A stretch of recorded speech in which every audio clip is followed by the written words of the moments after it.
Hello and welcome to podcast number 66! 66! Where we're going to be catching up on the recent films and TV shows we've watched before going over the latest film news. And then in the second part of the podcast today, we will be answering your questions. Yeah. Iain, Andy, always great to have you. Welcome on in. It's been like a proper month since It was because we I think it's been a month. recorded late then early and then a big gap. Yeah, so we actually kind of back on schedule. Kind of. This is We the are in the third Saturday of the week. third Right, so Saturday. we were hitting our Third quota. Saturdays. We We got were it in on once quota. in 2024. Yes! Right. Only took 6 months. I actually watched some things since the last podcast. Other than wrestling and Other work? than wrestling and cartoons, I actually purposely set myself the task to watch some films so then I could know if they were really as bad as what everybody had said that Well, they were. Start us Cool. off. Anyway, Iain. shut up. He talked about wrestling. Sorry, wrestling's been really good lately. Oh, really? So Triple H so I started this thing Yeah. with Bad Movie Mondays, where Mondays are so shit and we hate Mondays so badly that... So you're you gonna double make it down. worse? So I'm gonna double down and make this terrible. My Monday can't get any worse if I actually watch something bad. I actually feel better watching something shit and going, oh, my Monday wasn't that bad. And then it kind of frees me up to do Let me hate on this too. Tuesday, Wednesday, Thursday, Friday, good films. So the last few Mondays, right, I've gone through it. I've done Marvel, DC. I've purposely gone out there and watched these films so I could fucking either like them or hate on them for it. Black Adam. I'm remembering the phone call I got now. Fucking Black Adam. I actually sat down and watched Black Adam. Now, it wasn't... Do you want to swap seats? Because I've had this rant and It it's going to get wasn't- loud. Oh, no. It wasn't bad. And you can kind of, if you just pretend like it's not associated to anything in DC, much like Blue Beetle was as well. Literally the opposite of what it was going for. As Yeah, well, well, ironically. yeah, exactly. Yeah. It was trying to interject itself into a universe. I mean, we already did this in the DC podcast about Yeah. all the mess up with the management. around Yeah, The about Rock that was stuff. trying to The climb Rock into the DC universe with his shoes on, wasn't he? Exactly, yeah. The Rock, Dwayne Johnson was right in there. He was wanting to be this big character, this big star of the DC universe, and how they keep trying to shoehorn things into a story and then not actually give them any real explanation why they're there. Like the Justice League of America. I liked them. I thought it was a great idea. Love Pierce Brosnan. Best bit of the Love film. him as Dr. Fate. Thought it was beautiful to see it. Yes, the CGI is a little bit ropey in sections. Not as bad as Flash is. But he works and he was quite honourable in the story. But I don't know how the fuck Hawkman... Can't remember the actor who played Hawkman. How the fuck... He's richer than Batman. How he can build like all of his tech out of nth metal, which is actually big in the DC universe. But Batman, Superman, Wonder Woman, Flash, none of the Justice League have access to it. None of the Justice League even mentioned about the Justice League of America when their movies. No, so DC are just like Again, it's the we did a whole episode on how they don't really tie the universe of DC together. The Like it's all continuity, there. yeah. Obviously. Hawkman and Hawkgirl, they're fucking. Their story's like pretty amazing, to be honest, and all their lore and stuff. It's just that kind of taking characters that aren't really in the public domain like that. Like everyone knows Batman and Bruce Wayne. You can put them in any movie. It's like you don't have to tell me why he's a millionaire. We know, but yeah, when you take these slightly more, lesser known characters, if you know what I mean, for the general public, Yeah, it's totally fair to be like, if I showed it to Donna, for example, she would be like, "Oh, cool, Hawkman." Yeah. She don't know who the fuck that is. I like that. To be honest, I also don't know who Yeah, Hawkman is. exactly. I also still haven't seen Black Adam, and I'm not intending to. It's funny in places. Okay. Like It made me laugh when the jet came out and nearly killed that gardener. Yes, that was pretty fucking sweet. I thought Yeah. it was even more funnier when he's just spending like half the movie trying to do his one line. He's, all superheroes are supposed to have like a one-liner, so Okay. he's constantly trying to pull it off. But What's his? his one line is like, "Tell him the man in black has sent you after, just as he kills them." Okay. So it's like this kid says to him, "Oh, this Like is what Johnny you should Cash? do." Like Like, me and Andy were talking about this in this universe with Black Adam. Justice League have a franchise. Yeah. They sell posters and T-shirts with Batman and Superman. So it's and like Wonder The Woman. Boys TV show, Like this kid's bedroom is just Although made up of DC hero fucking merchandise. I will let him off in a way though, because like I rewatched Multiverse of Madness the other day with a kid, and like he talks about how he's like well, get you back on the lunchbox and stuff. Oh, so I'm like, so you fuckers are franchised as well. Yeah, but Marvel, Yeah. obviously Tony Stark was always making money. I watched Morbius. Morbius. It's Morbin Oh time. my god! I knew, obviously, I knew it was going to be bad, and I've Is it built better myself than up. Black Adam or not? It's not. No way is it any. I think I'm going to have to agree with you because of the edit.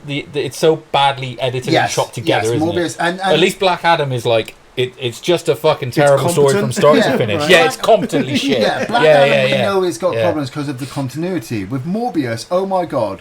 So, there's this bit, and I keep talking about this bit because I think it's fucking stupid, where the doctor, you've got Michael Morbius played by Jared Leto, who as a young kid, he's in this hospital, and he's dying of this blood disease or whatever, and they've got no cure, you know.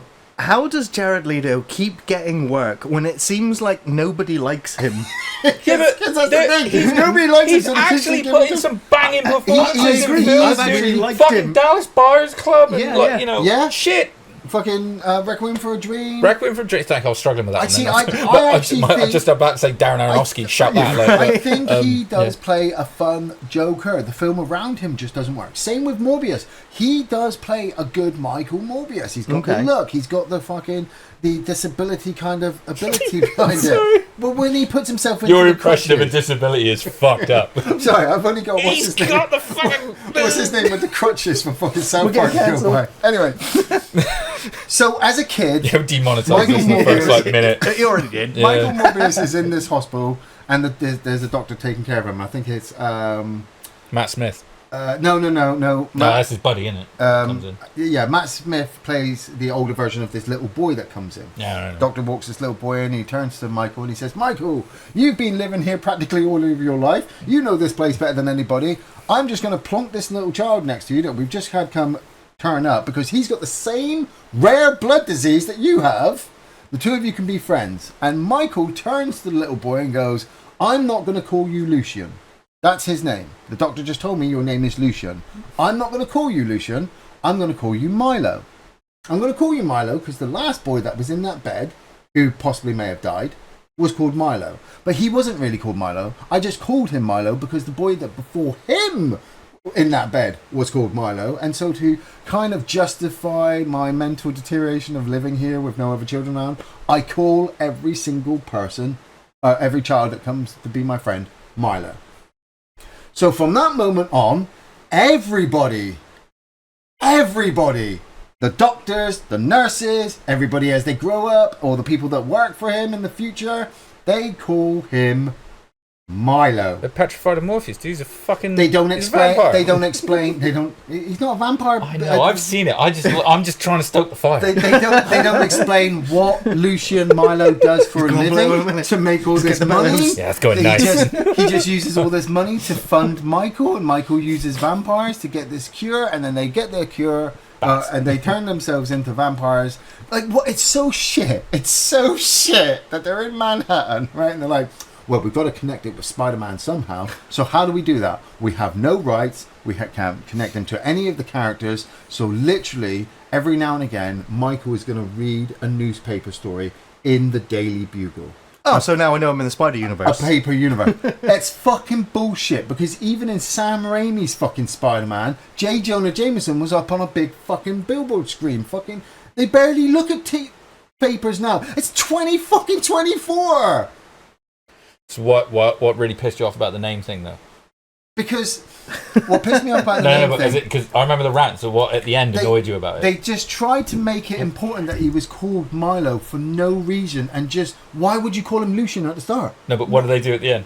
Oh yeah, that's right. Right at the fucking end, See, right? mate, you got to keep his rants on Right the at the page. fucking You really end. got to skirt him on there. Just I didn't know where he was going. Just as Michael Morbius kills Matt Smith's character with the anti-vampire shit and kills him, turns him human, he goes, I will always remember you, Lucian.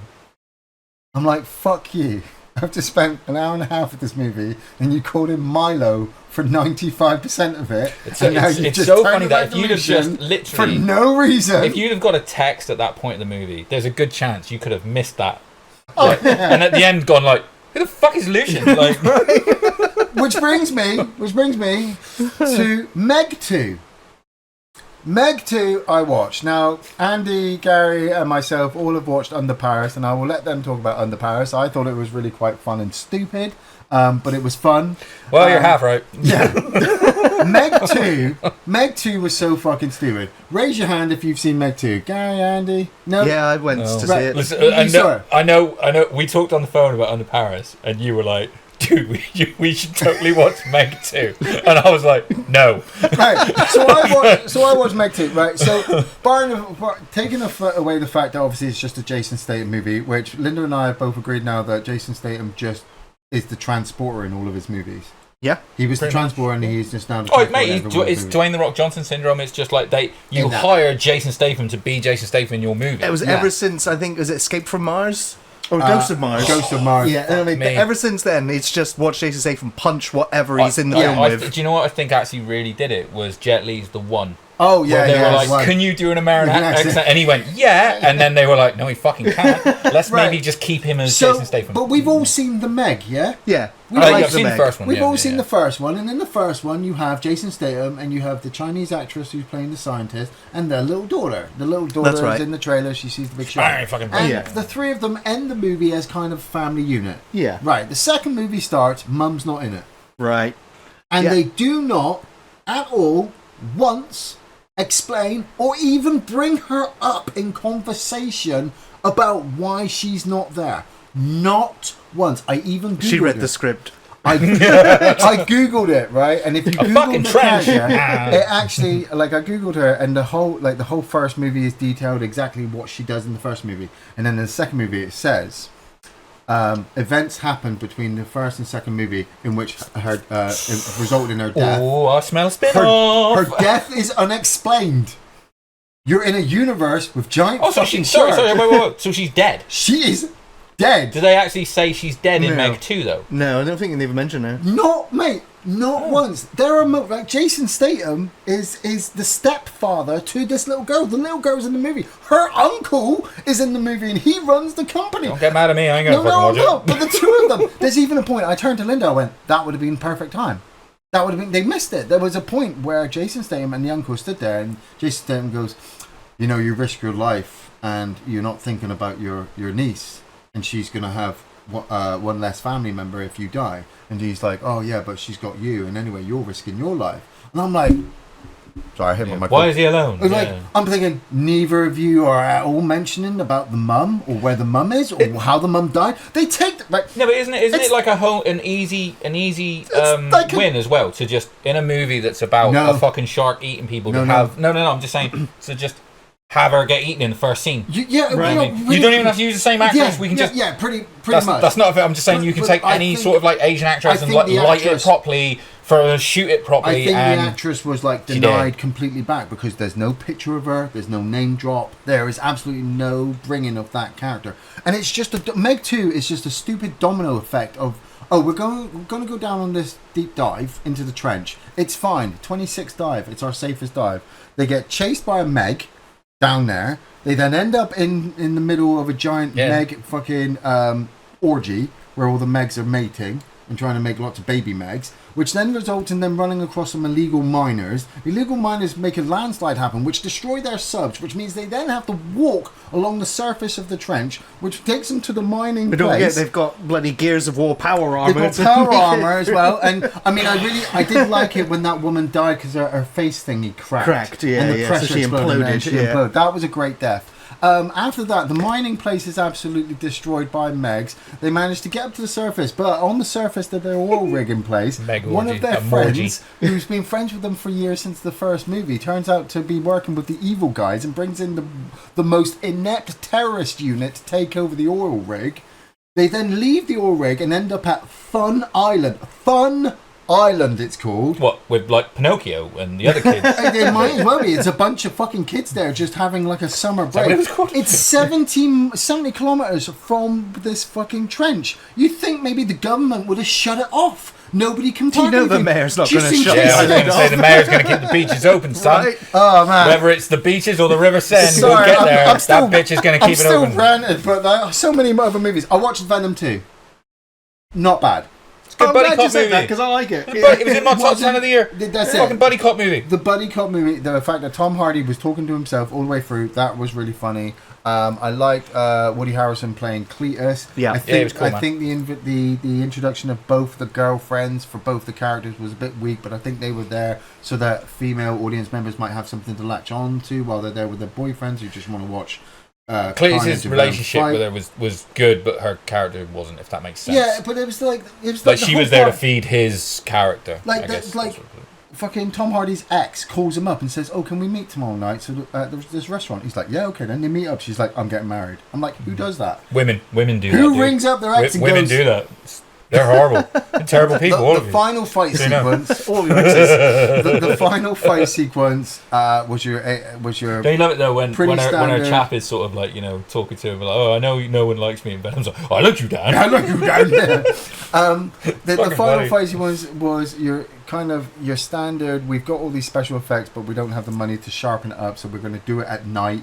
And I think it was raining, which makes it even worse. In a church. In a church. You know, I quite like that end set piece. I can still picture it in my head. The whole, the whole thing. Yeah. Well, I thought it was better than the first one. Sequence. Yeah, Yeah, it's agreed, definitely You better know, than where the they were first doing one. the fucking launch and they were like popping out of them. I'm and excited for the third one. There's a fucking horse in it. Yes, Oh my shit! horse. It looks great. My last two things before I go, before I pass it on, I bought the Psycho box set I've been after for years because I really was desperate to watch Psycho 2. Nice.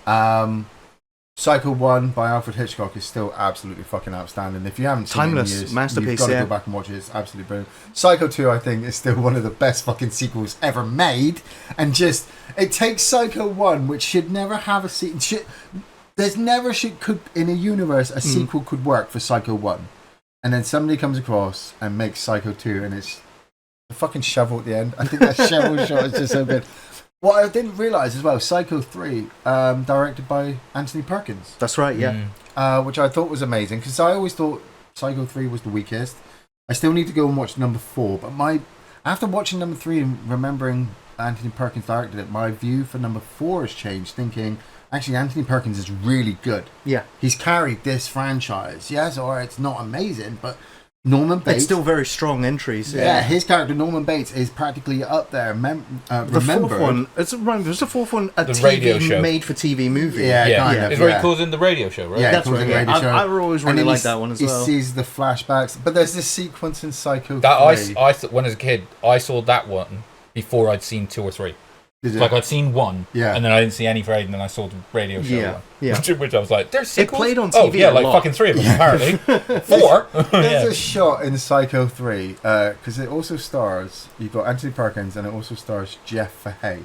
Now, if you don't remember, Jeff Fahey is the guy from Lawnmower Man, and I think he's also the barbecue beef guy from fucking Planet Terror. He's always eating the meat.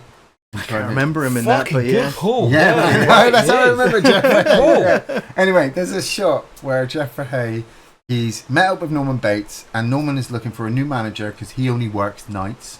And Jeff Fahey's like, yeah, man, I'll do the days. And so he gets his own little cabin for free while he manages all the other cabins. And he invites this prostitute back to have sex with him in his cabin. And there's a shot where she's dancing on the bed, kind of really sultry. She's in her pants, boobs all over the place. And Jeff Fahey is sat in a chair opposite her, staring, and he's got 2 lamps, 2 big lamps. He's got one on his crotch with the bulb shining forward, and one by his chest. And he's just kind of moving them left and right. You can't see anything, but it's really provocative.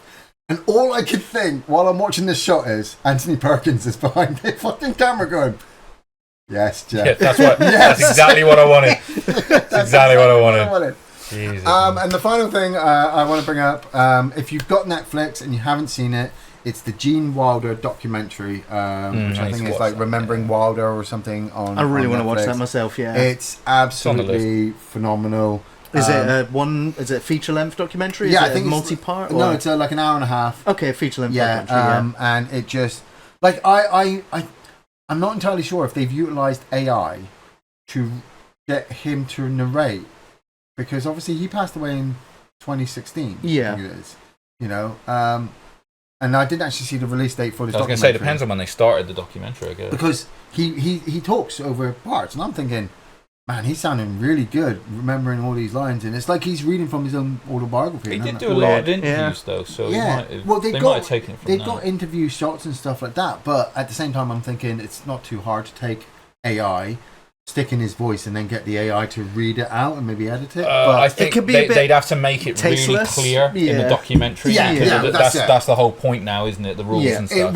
It was really just phenomenal. So yeah. Okay, yeah, I'm really fascinated. I want to find out. I'll watch it yeah. for sure, man. Yeah. Shall I go? If you, I've only got a couple of bits if you want, Okay. because then I think you've got some of mine anyway, and we'll Nice, we can overlap. Yeah. I watched Under Paris, and we'll get there with your stuff anyway. So. I want to talk about Under Paris. Yeah, but so I'd say, all right, a couple of quick things that I did manage to catch. I caught Atlas on Netflix. You know the Jennifer Lopez. Oh yeah, with the mech suit. Do you know what?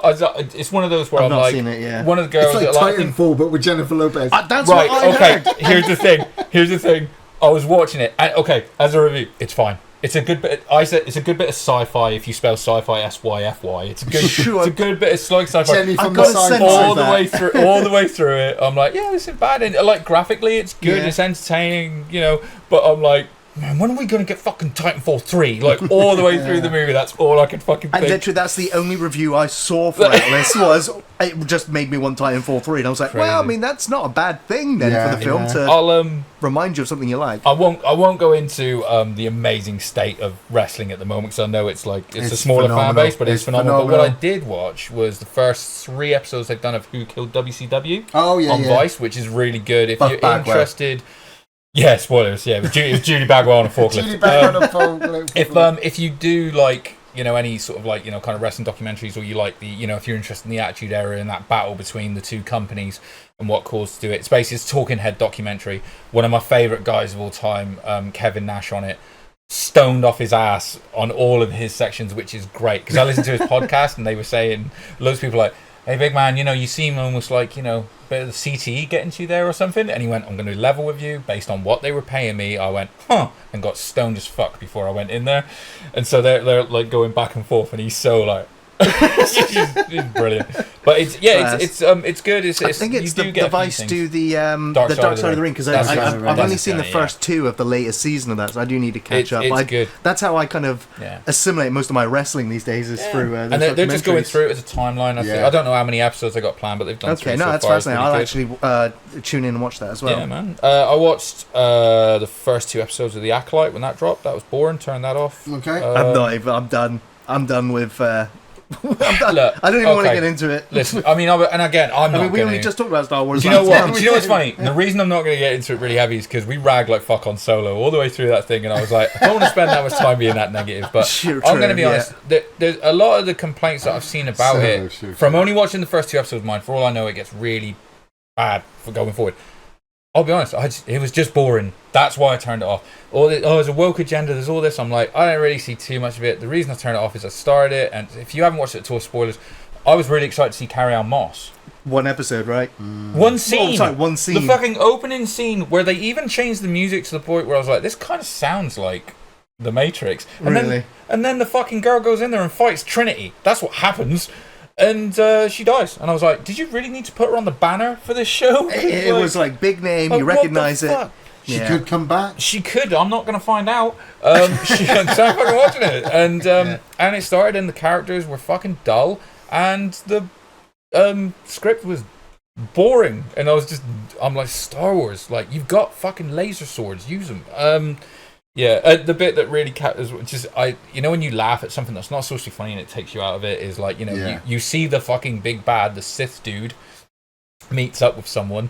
Of course he stood on like these 2 rocks kind of out to water a bit, because like, oh, that's where I better stand here while I'm meeting you for dramatic effect. And then it's like, oh, how do you know that he's a bad guy? Just as they finish chatting, for no reason at all, lights his lightsaber. I'm like, Damn. fucking great. Yeah, all right. So anyway, so I'm done with that anyway. Something great, something really positive. So my kid Jessica, you know, she's 14 this year. Nice. She's been trying to watch more and more horror movies.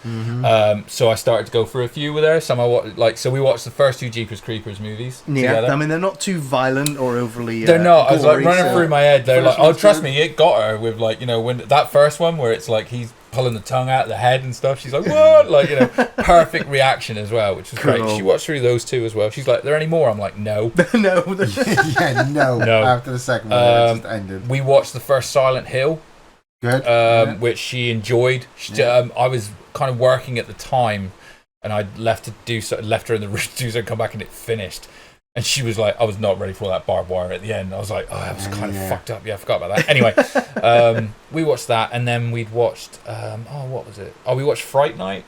Nice. Which again, love Fright Night. The original. Yeah, the we watched Colin the Farrell original, one's dude. not bad. It's got. I did that is true. It's got Yeltsin. I know, Anthony Elton, which I Yelchin, love, but and I he's still really will good. never watch the Fright Night remake again. I just really watch the original. I just love the first one so much. Me too. And again, rewatching it now, I'm like, it's not lost a step. It's fucking brilliant. But we did watch, which will lead me on to another thing. We watched The Omen, the original with Gregory Peck, which I was like, I didn't think she'd really get into. It's mostly more because of how atmospheric. old it is. Yeah. She really enjoyed it. So I was like, Nice. oh, fucking sweet. So it was Very like, I watched atmospheric. 2 the other day, and she's going to watch it with me. I couldn't remember enough about 2 to just let her watch it on open. Sure. You know what I mean? I've still got to at least vet these movies. Absolutely, But I watched the first Omen, as in the new one. that's Okay, just come out. I've heard some very good things about it, so is it worth a watch? Fucking loved this movie, dude. Okay. I really like, and the biggest compliment I can give it is there's stuff that I kind of saw coming that they took from the original Omen, but it still didn't suck me out of it, you know. So it's I won't spoil it for you or anyone who's not watched it. It is I watched it on Disney Plus, so ironically, which again I'm just gonna here's a fucking thing that annoys me. Is Okay. You go on Disney Plus, right? So you've got the first Omen, the new one, the first Right. Omen. Then you have It's so annoying. I know, and it's like, no, do you want to watch OG. the first one? No, we just watched the first one. I mean, no, the first Omen. Yeah, that's what we watched. Oh, fuck it. Like, and then you've got the original 78, whatever it is, Omen with Gregory Peck. The Omen 2, Damien. You've got the remake on there from like 2016, whatever it was. Right, yeah. They don't have the Sam Neill Omen, Oh, the final come on. chapter, and I was like, you motherfuckers. Like, I said this to you, isn't it? bugs the shit out of me. That This is does. Disney Plus. Everyone's annoyed about Disney Plus. This is the same company that has Terminator Dark Fate on their fucking. But their what, not the subscription, original? No, but none of the others. Yeah, you're right. Yeah, Terminators. none. It's like, what the But, fuck are you doing? It was a really well shot, atmospheric film that basically all the points that you want to hit, where there is a retcon on slightly on Damien's origin. Okay. There's a new sort of twist on the origin as well. The continued sort of like characters that lead over are really well done. Like Father Brennan is basically in it. You know, he sort of like ends it, and then obviously he goes on in the first one in the original Omen to warn Gregory Peck, doesn't it? You know. Yeah. Spoilers. And obviously he lives through this one. It's alright, he regenerates though because he's a Doctor Who. He does indeed, yeah. So, but it basically it made me. But by the end of it, it kind of made me go, oh, you can go off and still tell a story with these characters that we've got left. Okay. You know, and that's not unheard of or new with For like horror, remakes and stuff, yeah. especially for horror. Yeah, but this is one where I was like, no, but I do want to see that story. Okay. So I want to see more of that story. There's some great shot. I got to admit, because Jessica was like, can I watch that one? And I was like, no. There's put it this way: if you're a dad and you were at the present and you were present for the birth of your child, if you're like me, and when they gave you the option, you went, I'm going to stand at the head end, as in my wife's head. Yeah. Well, be prepared, Oh. because you can see some shit. See some shit. Good. Yeah, really enjoyed that. I'll let you go, man. So, Alrighty, well, Yeah. I'm going to jump right now. I'm just going to jump down my list to. are we going to do this? We're going to do it right now. Yeah, we're going to do Under Paris. Under Because I think almost Paris. everyone on the planet's seen this, according to Netflix's So- analytics. It's one of their most watched film of all time. Now, this is from director Xavier Gens. It's set in the summer of 2024, where Paris is hosting the World Triathlon Championships on the Seine for the first time. Which we don't actually see. We only see the swimming section, so they might as well just Well, have yeah. a swimming costume. So we follow Sophia, a brilliant scientist, and she learns from Mika, a young environmental activist, that a large shark is swimming deep in the river. And to avoid a bloodbath at the heart of the city, they have no choice but to join forces with Adel, the Seine River Police Commander.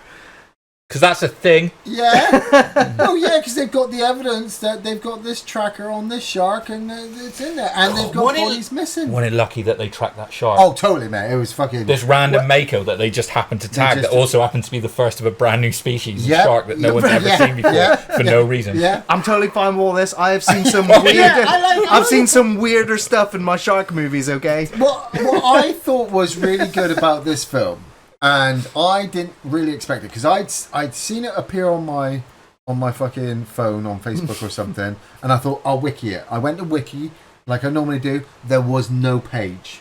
That's an alarm, right? This was so fresh. Yeah, it was so fresh that I was like, there's no fucking page. I have to see what this film's about then, because it's 2024. It's brand new. So Linda and I sat down and watched it, and throughout the movie, I kept thinking to myself, they're going to kill this shark. They're going to kill this shark. There's going to be a bigger shark. They're going to do something in a minute, and they're going to kill it, and it's going to die. And they didn't. They just kept making more and more problems for themselves, which the shark just happened to go, oh, well, you're in the water now. I'm just going to do Lunch. what I do. But I loved that escalation of stuff going wrong and people getting eaten. Yes. Like, I have never seen... I've seen a lot of shark movies, and I've never seen so many people get eaten by a shark in one movie. One movie. What, in like 2 parts, though? What do you Because there's mean? not a lot in the middle. That's true. There's but there's so much camera. carnage. Oh, yeah, but it's all off camera, though. They're just pulling fucking torsos out of the water. That was I'll agree fine with that, but because they every had- time you saw the shark underwater, it was there for like not even a second because the CGI was so dreadful. Yeah. Even Asylum Pictures would be looking at that going, no. But the movie, but that's the They thing. spent their money at the start and end of this movie. They did. You know, they really this did. This movie barely had much budget to be able to do what they were able to do. So instead of just trying to be like Meg 2, where everybody is saving the world, they went, yeah, fuck it. So, like, we laugh at the mayor and we go, the mayor was so stupid because she just kept pushing these people to get in the We're water. not closing the sign. But that's what you want. You watch Jaws 1 and 2. That's what you want. Clearly this fucking director did, because he was like, I'll have that. Can we just have that? You I'll know, just take that. Like, the fact, like... I like, You know. obviously, spoilers. If you haven't seen Under Paris, go and fucking watch it, and then you will have your decision about it. I just want to know that he said that. But there was that point, yeah, because Andy And won. on top of that, Stephen King even said it's actually worth a watch. Yeah, so don't listen to Andy. Stephen King will fucking take his word. But there's a He's point. consistent. Where there's a point where the shark does actually have a baby calf, and you're like, oh, it's got a kid. Jaws 3. I just love that whole idea of having this baby calf, and then you're thinking it's going to get killed, and it does, and you're thinking that mama Mama shark, angry. Mama shark's going to be angry. No, Mama shark's not angry. She's not. Why? Because it's okay. She's given birth to like 500 every couple of hours, and they're just going to mass She's born pregnant. reproduce. And all the babies are born pregnant. It's Godzilla 1997. You're like, Right. what?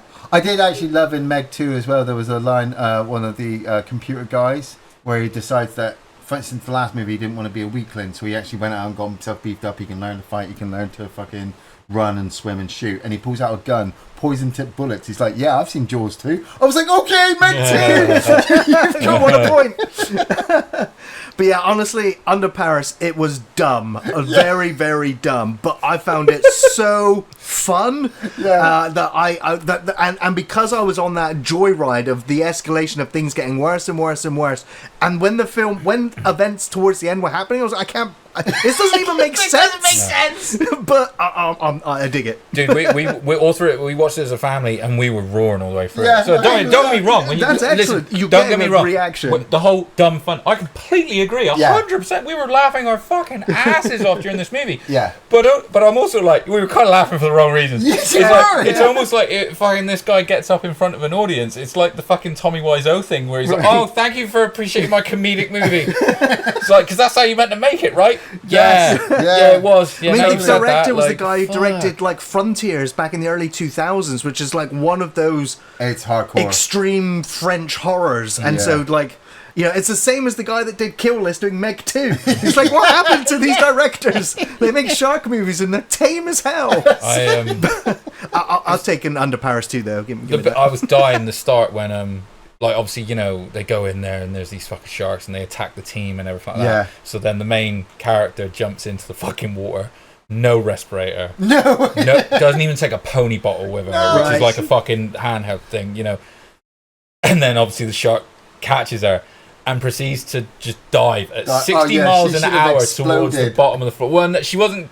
That's the thing. She didn't have compressed air on her, so no. True. However, what I will say is that shark swims for about, I don't know, 10 seconds, even 10 seconds at like fucking 60 miles an hour to the bottom of the ocean floor. Yeah. She gets loose and then she just goes blub, blub, and she's at the top again. And I was like, Swims wait, and she'd already been in the fucking water for 2 minutes holding her breath. Yeah, that was I was the like- thing as well. I I was was like, like, no. she'd be fucking dying her bends and all that. The other thing as well, you know when you say about like what bugs you when it's like they never explain this, they never explain that. Yeah. It's like what they never explain is the fucking odds that it's like I've already said one. They just tagged a random Mako. Yeah. They didn't And know no, anything about. Wait. No, they didn't tag the random one. They tagged that specific one at the beginning because they had been following it for a number of years. But not because of any reason. Oh, no, and in no, fact, no. when they got there, they were like, "Oh, she's a bit bigger." She's a bit bigger, right, yeah. But that's what I mean. It was still just a random Mako.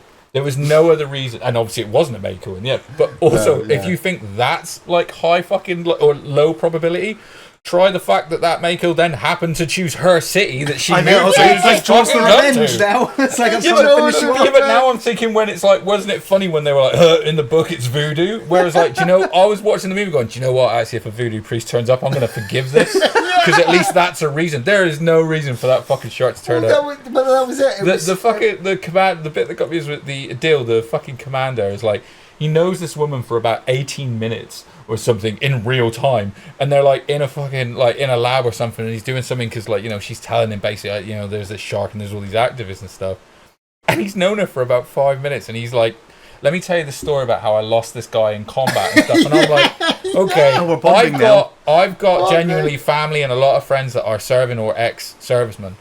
They don't tell you. No. They don't tell anyone how Yeah. they lost their friend or best friend in any kind of combat situation, or Yeah, even yeah. bring it up because Yeah. they don't fucking want to, let alone tell some rando stranger. But that's- no matter how much they want to fuck them. But that's what I found funny about that situation was that was their way of just trying to get those two characters to bond together. Yeah. You know, So that they could do it. You know the bit? Wait, you know the bit in Thor Ragnarok? Yeah. Where Loki rocks up and Scourge is there because Thor's like whipped off of Mjolnir Yeah, off to yeah, yeah. see Loki, Odin, you know, at the time, and he's like, "Wait, I was supposed to announce you," and then he starts jogging down the Rainbow Road, Yeah. like, and you're like, as if you're gonna catch up.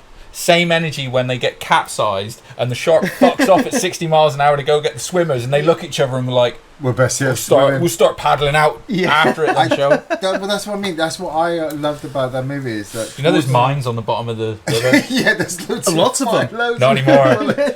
But they set that whole ending up, didn't they? They're like, we've got this plan, and it's so perfect. They've got this plan. They're working all out. They've got a team of people. Perfect. They fucking Got a montage. full spoiler, sorry guys. Yeah, sorry. Yeah, I can't help it. Just watch But it. watching the They- shark swim through a minefield as it explode, I'm like, oh, this is They epic. montage that whole plan of the trap, and so you sit there going, "They're really gonna fucking kill this thing," and then it just one thing leads to another, and they just all end up fucking dead, and you're like, "The shark's done nothing." Mate, that when the shark, soldier's shooting at the shark oh at my the god, when the shark's going through the fucking bombs, I think the words that left my mouth were like, "Man, Flash CGI weren't that bad."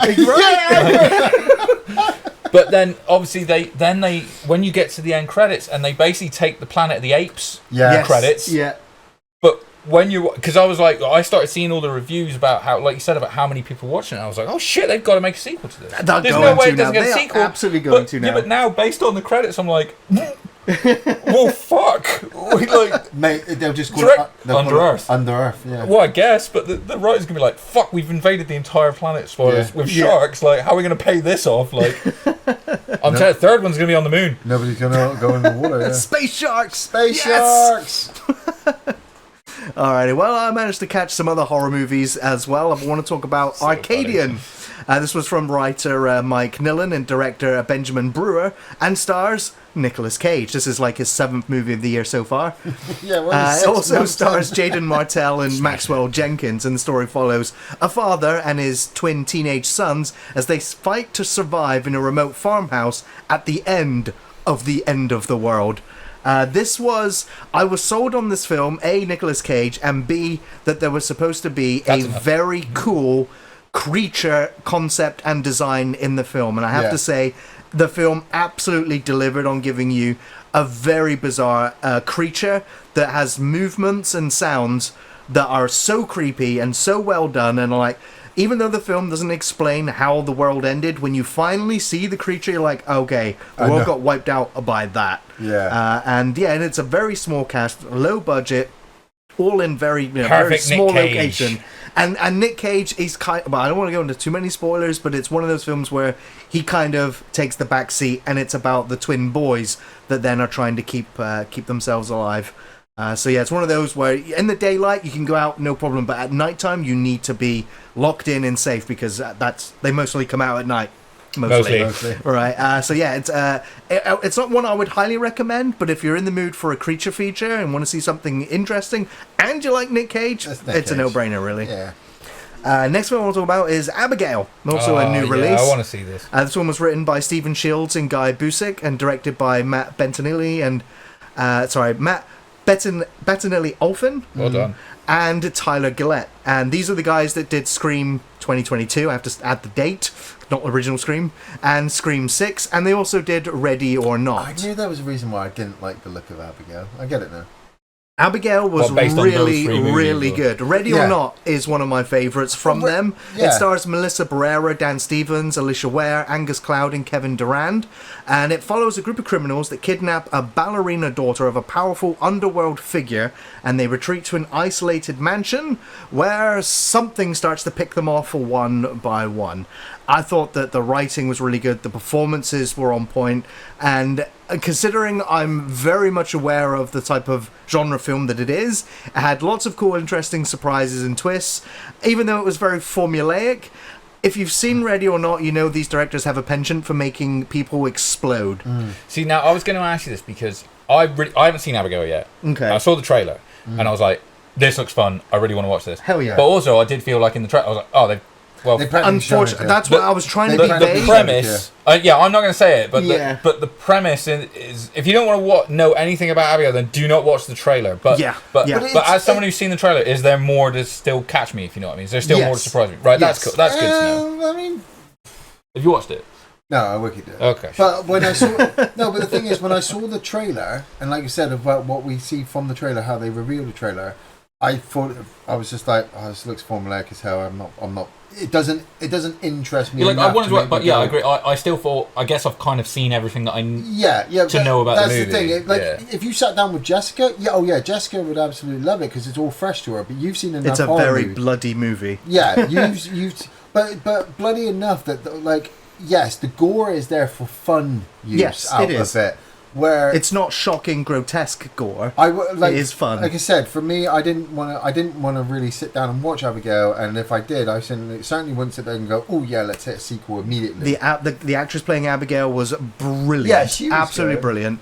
And like I said, I loved, even though the characters are all one-dimensional characters, the ensemble and the characters really blend together really well. It's just a really fun watch. So like I say, if you actually enjoyed, forget the Scream ones, but if you enjoyed Ready or Not, you're gonna be in the same mindset for this one, and it's a real good fun experience. They should do Abigail cross Megan, like a vampire, a vampire in a robot body. V.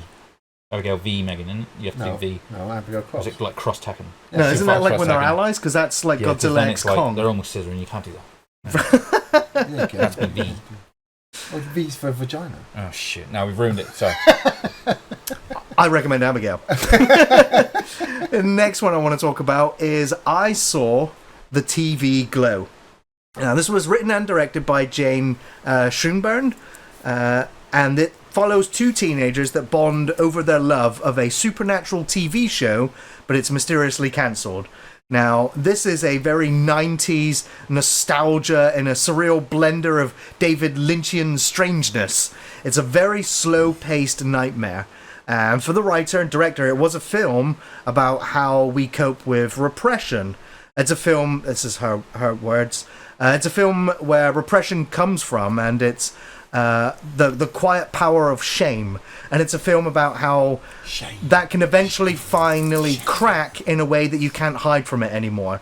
You know, it deals with loneliness and it deals with loss of childhood and growing up and letting go of the past escapism and dealing with self-realizations. I think it was actually very effective and near traumatizing to watch and experience, as the film feels like it's yelling at you almost violently to wake up and be yourself. It was honestly a surreal nightmare. The film starts off very formulaic and normal, conventional, but it goes in these weird places and you kind of lose grip of reality, kind of like the characters do. But it's an awesome throwback to the 90s. Like, the show within the film uses the Buffy the Vampire Slayer font, and so the moment you see that, you're like, I get it. The character within that show is called Tara, and they also have the actress that played Tara in Buffy in the film as well. They even have Fred Durst, who turns up as the dad, and he's only there as a face. He has a little moment, be like, you might not even recognize that it's Fred Durst, but your brain does, and it calls back to that 90s yet again. So it's very layered, really well acted, and it has something to say that might get lost because it is, like I said, goes into that Lynchian territory. So it's a very experimental film. I think it was very good, and it's not something I can easily recommend, though. You have to, you might go into it and turn it off, and I totally get it. It might not be for you, but it's one of those that I would suggest to give it a go. It is now, yeah. Because I said it to you, didn't I? I mentioned another film, and I said, look, I think this other Beyond film the Black was better, Rainbow. Beyond the Black Rainbow, and you were like, oh shit! Did you watch that? I love that. Yeah, movie. we love it. Fucking great. Yeah. Love Exactly. It comes out of that fucking all. Yeah, so it doesn't quite go Beyond the Black Rainbow levels, but it certainly has moments. I was in the wrong state of mind to watch that movie. I was in the right state. There was a moment in Beyond the Black Rainbow with the music, and you cannot find that piece of music anywhere anymore because they revamped it for the audio. But there was this one piece of music I just love so much. Every time I think of that movie, I think that music. Nice, yeah. So yeah, I saw the TV Glow. It's definitely worth checking out. Now, here is one that I've been telling everybody. If you've got Netflix, go watch this. This is Scavenger's Reign. This might very well be my number one pick of the year at the end of 2024. I really was blown away by this. This was created by Joe Bennett and Charles Hootner. I think Hutner.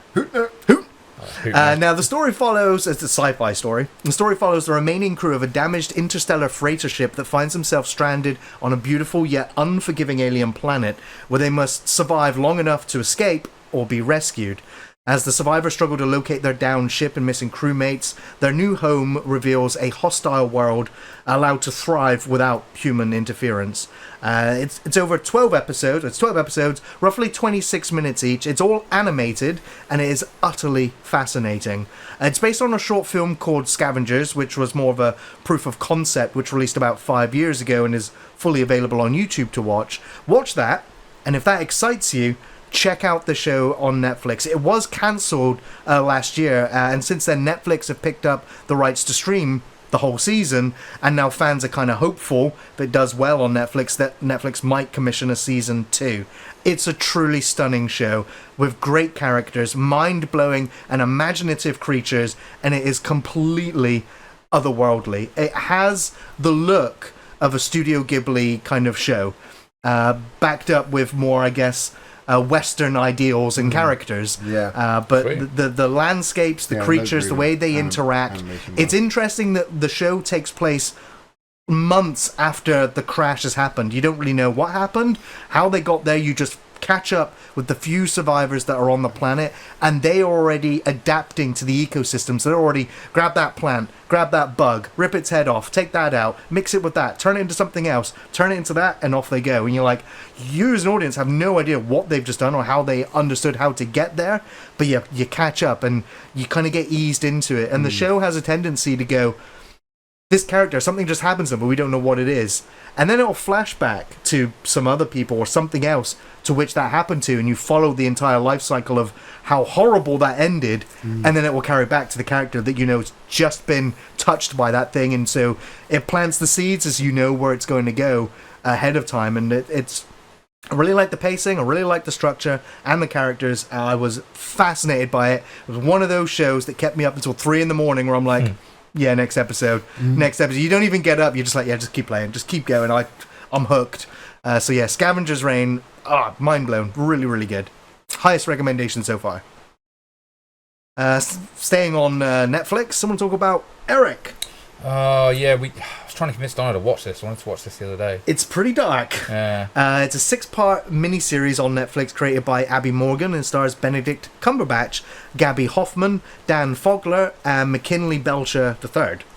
The story follows Edgar, a young boy who goes missing in 1980s Manhattan, and his grief-stricken father, Vincent, played by Benedict Cumberbatch, is a puppeteer on an American leading kids TV show, and he finds solace through his friendship with Eric, the monster that lives under Edgar's bed. In his quest to find the truth to Edgar's disappearance, Vincent is forced into the dark shadows of a city rife with corruption to discover that the real monsters live much closer to home. It's set against the backdrop of the 1980s AIDS epidemic, where Detective LeDroit is tasked to uncover internal corruption in the NYPD, but he finds himself drawn into the search for Edgar while privately coming to terms with his own secrets.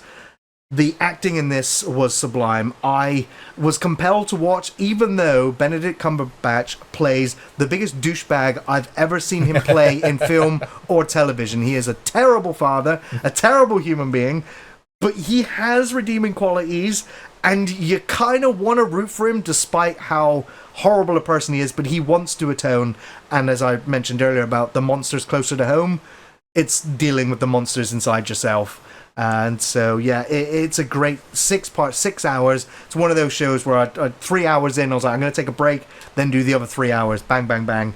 Really, really compelling watching. Really well done. And, of course, I was sold on the idea of the imaginary friend. The creature, he works as a puppeteer, and then this puppet comes to life. Most in the in the trailer. To be fair, trailers-wise, I didn't see any of this shit about the AIDS epidemic. Exactly. I wasn't aware of all this going into it, but it's a really... a deep, well thought out and well presented world, and love the 1980s presentation of New York as well. Yeah, really, really good. See, that's the problem though. A lot of people spend all their time trying to hide the monsters inside themselves. Yes. Just do what I did and just embrace it and become that monster. Well, I mean, that's technically what he did, and things did not go well for him or his family. See, that's it. He did it too late. He should have been the monster from the start with the family.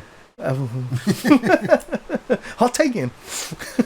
Well, I guess I was one of the only few people in the world that actually went to go and see Furiosa, the Mad Max saga. Yeah. This film played out to an empty theater. I was there opening day, and I absolutely loved it. It was directed by George Miller, stars Anya Taylor-Joy, Chris Hemsworth, and Tom Burke. And as the world fell, a young Furiosa is snatched from the green place of many mothers and falls into the hands of a great biker horde led by the warlord Dementus. I love these names. And sweeping through the wasteland, they come across the Citadel, presided over by Immortan Joe. And while the two tyrants war for dominance, Furiosa must survive many trials as she puts together the means to find her way home. I thought this was great. It was action-packed thrill ride that almost lived up to the heights of Fury Road. It has more story this time around, and Anya is terrific as Furiosa. And that's when she finally turns up in the film, about an hour, 10 minutes into it. So I was surprised that the film spent so long with Furiosa as like a child to a 10-year-old before it does transition over to how long is the film total? It's about 2.5 hours. Yeah, Fuck me. Movies are too long. Too long. Anya Taylor-Joy only has she's like the Terminator in the original film. She has about 10 words of dialogue in the entire film. Yeah. And that's because it's told see her cock slapping. It's a very expressive acting. Obviously, Chris Hemsworth has all the dialogue in this film, and he's tearing up the scenery, larger than life character. You say that as well because every bit of trailer, every bit of anything to do with this movie, it's press, just him. It was all Chris Hemsworth. To the point where even though she's the title, I was like, I almost forgot that Anya Taylor-Joy. Does she even say a word in the trailer? I don't think so. Did you see the stuff that Nathan Jones had to put out on Twitter and stuff? No. So Nathan Jones, he plays. Is he I still can't wrestle? Is it Ballsack or he plays one of them? Penis breath or something. The Morton Joe's kind of son. Yeah. You see him in the first one, where he's got the milk and stuff. He's in this one, and I can't remember if he's gifted Furiosa or if he's gifted girls that he his character is supposed to take them off and basically have sex with them. Yeah. Because he's this huge phallic symbol, right? And he's had to come out onto Twitter and stuff and kind of apologize for the role, but not for what he was doing because he's just doing a job. It was his job. He was acting it. Why did he have to apologise? People have come out because it's wait. So because people have saying messaged is, him and attacked what you're basically him. saying is he plays a rapist in the movie, and people are like, "You're a rapist," and he's like, "No, I was pretending. I was doing my job." Okay, and that's what these characters are supposed to be. And luckily, Twitter's not a real place. He even says he thinks it's really great that you believe that's what you believe in his character because that's how well he acted. Yeah. But actually, he didn't actually do half the stuff. And I'm just like, that's what the audience is jumping on. I'm going to go see Furiosa. Oh my god! How really can they be annoying, though, is raping women in the future? the fact- I've never seen Mad Max 2 ever once in my life and seen what they do in that movie. Jesus, it's like, yeah. Did you not see like all of his wives in the previous film? His harem? No, they just waited because they wanted to find something to moan about for Furiosa. Because I'm kind of more annoyed that he felt he had to apologise for it. It's like, yeah. I'm sorry you thought He's the person trying- I played was the real person, He's and trying then to I was protect actually doing the himself. thing. You know what these cancel cultures are like? Mad. George Miller basically gave them everything that they wanted from the last movie. He gave them a female lead. He put her name on the title. He tried to remove the Mad Max. Gave her 4 lines. Behind it.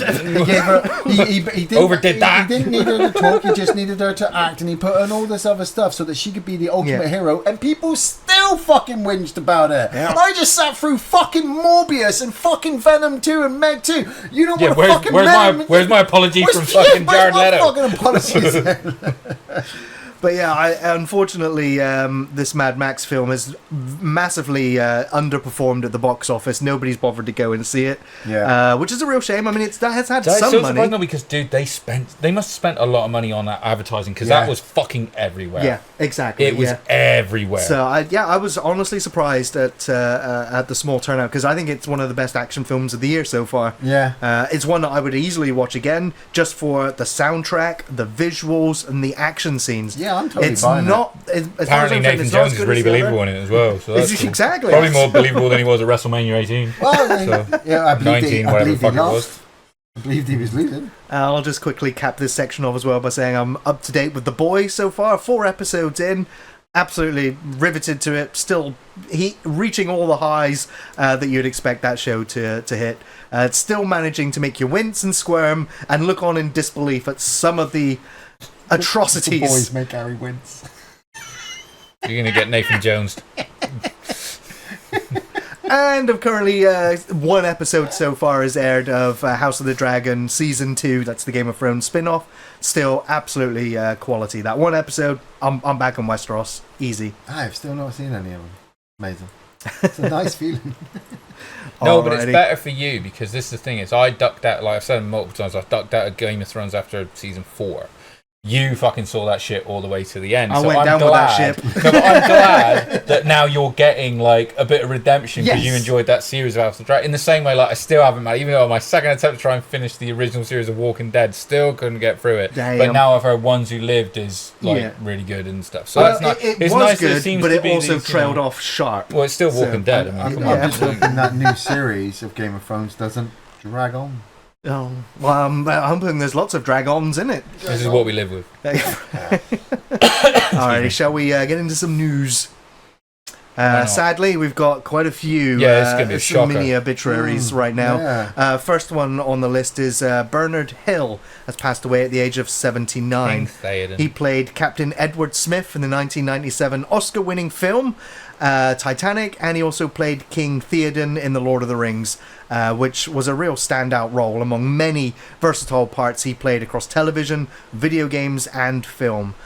Which also included the likes of Fable 3, The Scorpion King, True Crime, The Ghost in the Darkness, First Night, The Black Stuff, and so many more. And he was the captain of Titanic.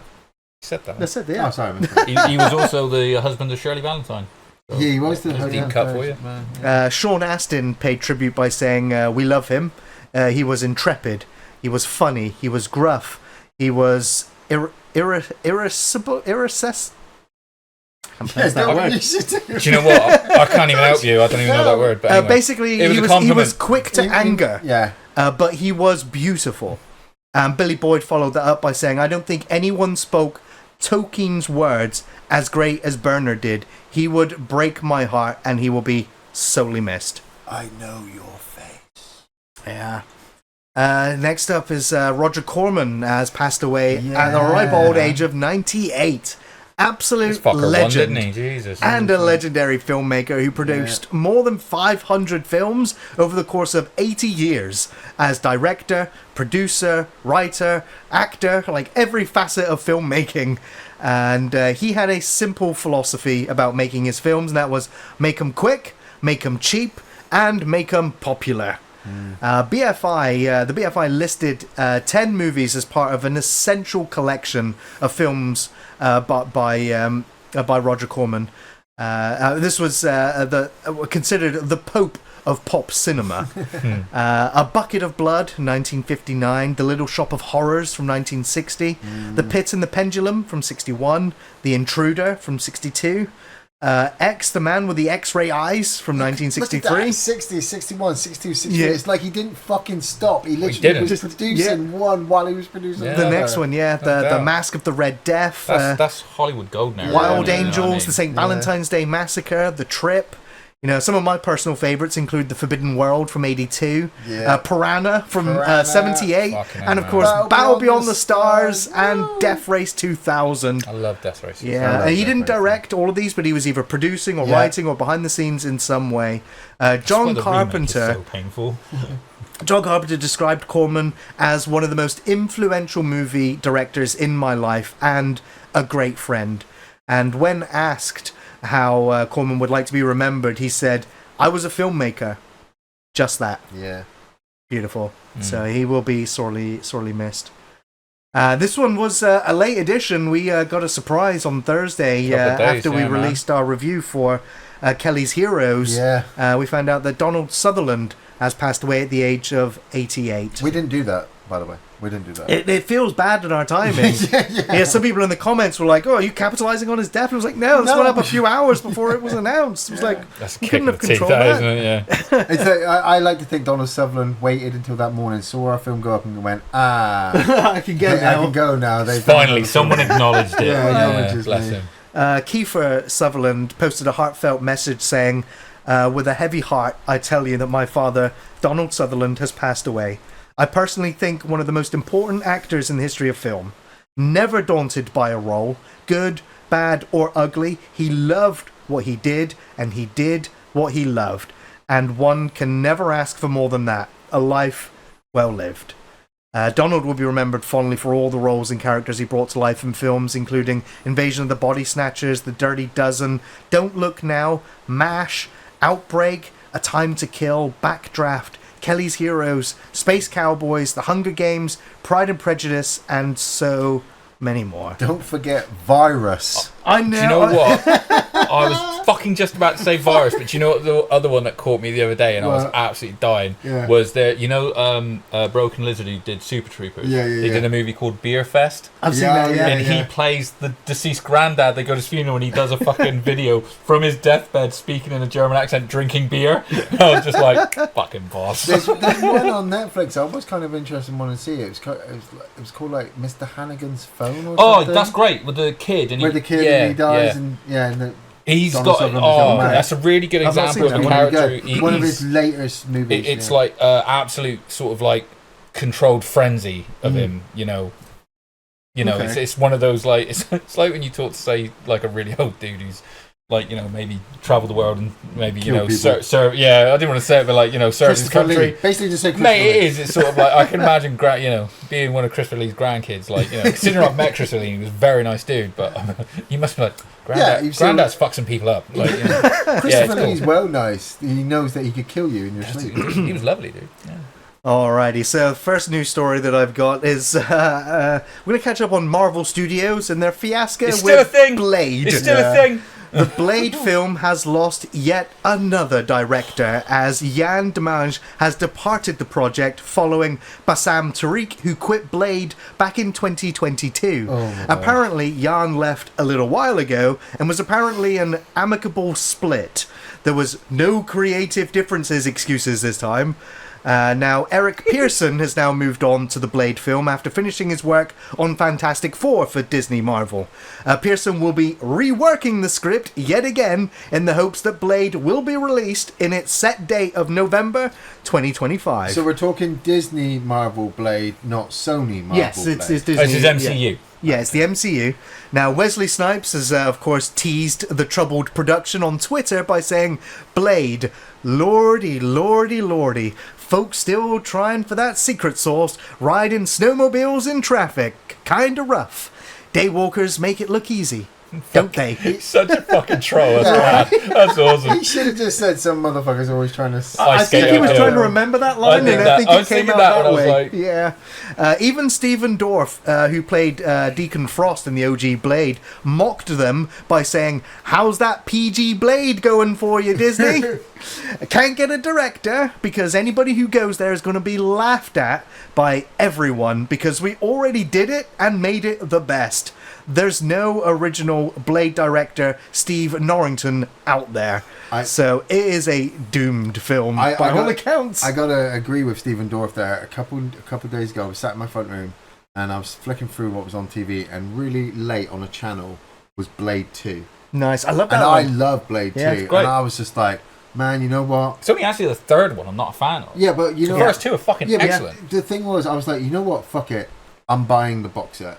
I want to watch Blade 1 again. I love Blade 2. And even though Blade 3 is bad... It's got Triple H in it. It's got Triple H in it. Ryan Reynolds is fucking ace. And how can you not laugh when you see the CGI open eye sequence from Wesley Snipes? That's because Wesley Snipes couldn't be asked to do it. Yeah, he's like, I'm just going to lay here. And the fucking like, dude open your eyes. Dracula And Wesley is Snipes dreadful. Like, nah. But my favorite, the best thing that Blade Trinity gave us was the insult cock juggling thunder cunt.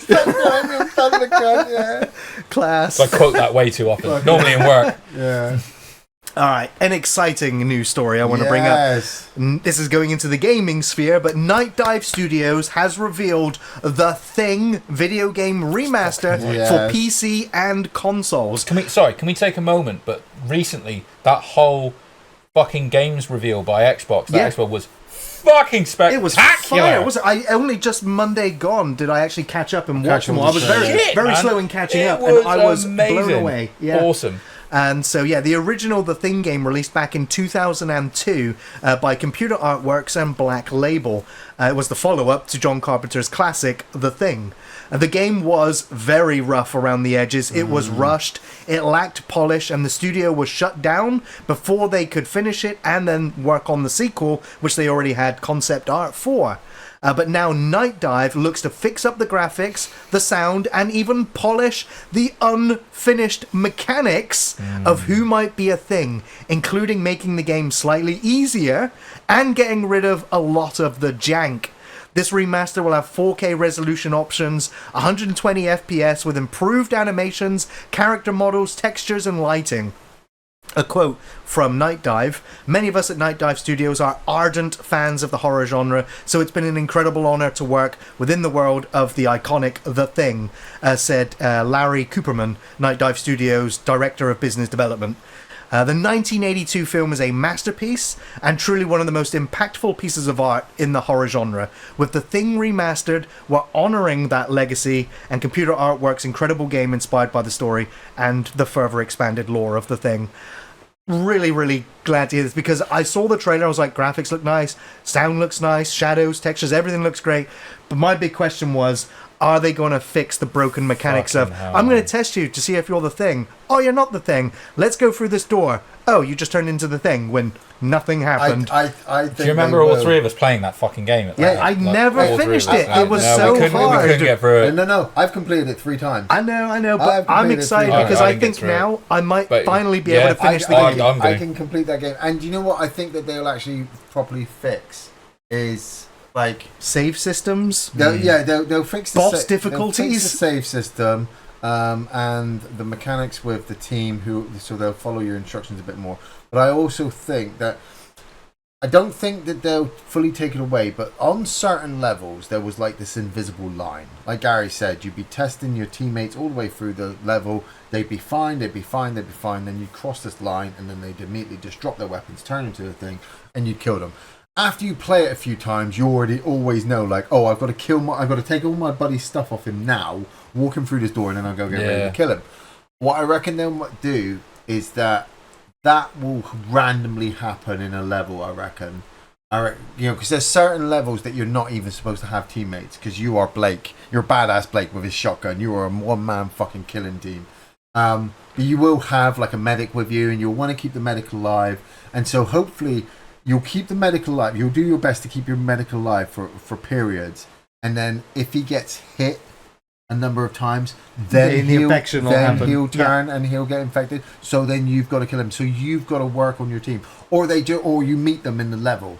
Yeah. Then you jam the syringe in them, and the game goes, oh no, he's human. But then the next time you play it, you meet him again, you jam your arm in, and the computer goes, no, this playthrough is the thing. And you're like, fuck. That's great. I'd love for that. Yeah. Hopefully they just get to finish it before the studio shuts down. So. Right. No, Night Dive, mate. Night Dive are fucking on it. Night Dive are my favorite publishers all this year. They have just been remastering every classic game I've ever wanted ever. I've been getting them on the Switch constantly, so I know full well the thing's going to be coming to the Switch because it's a PS2 game. I'm playing fucking Dark Souls on the Switch, so the Switch can easily run it.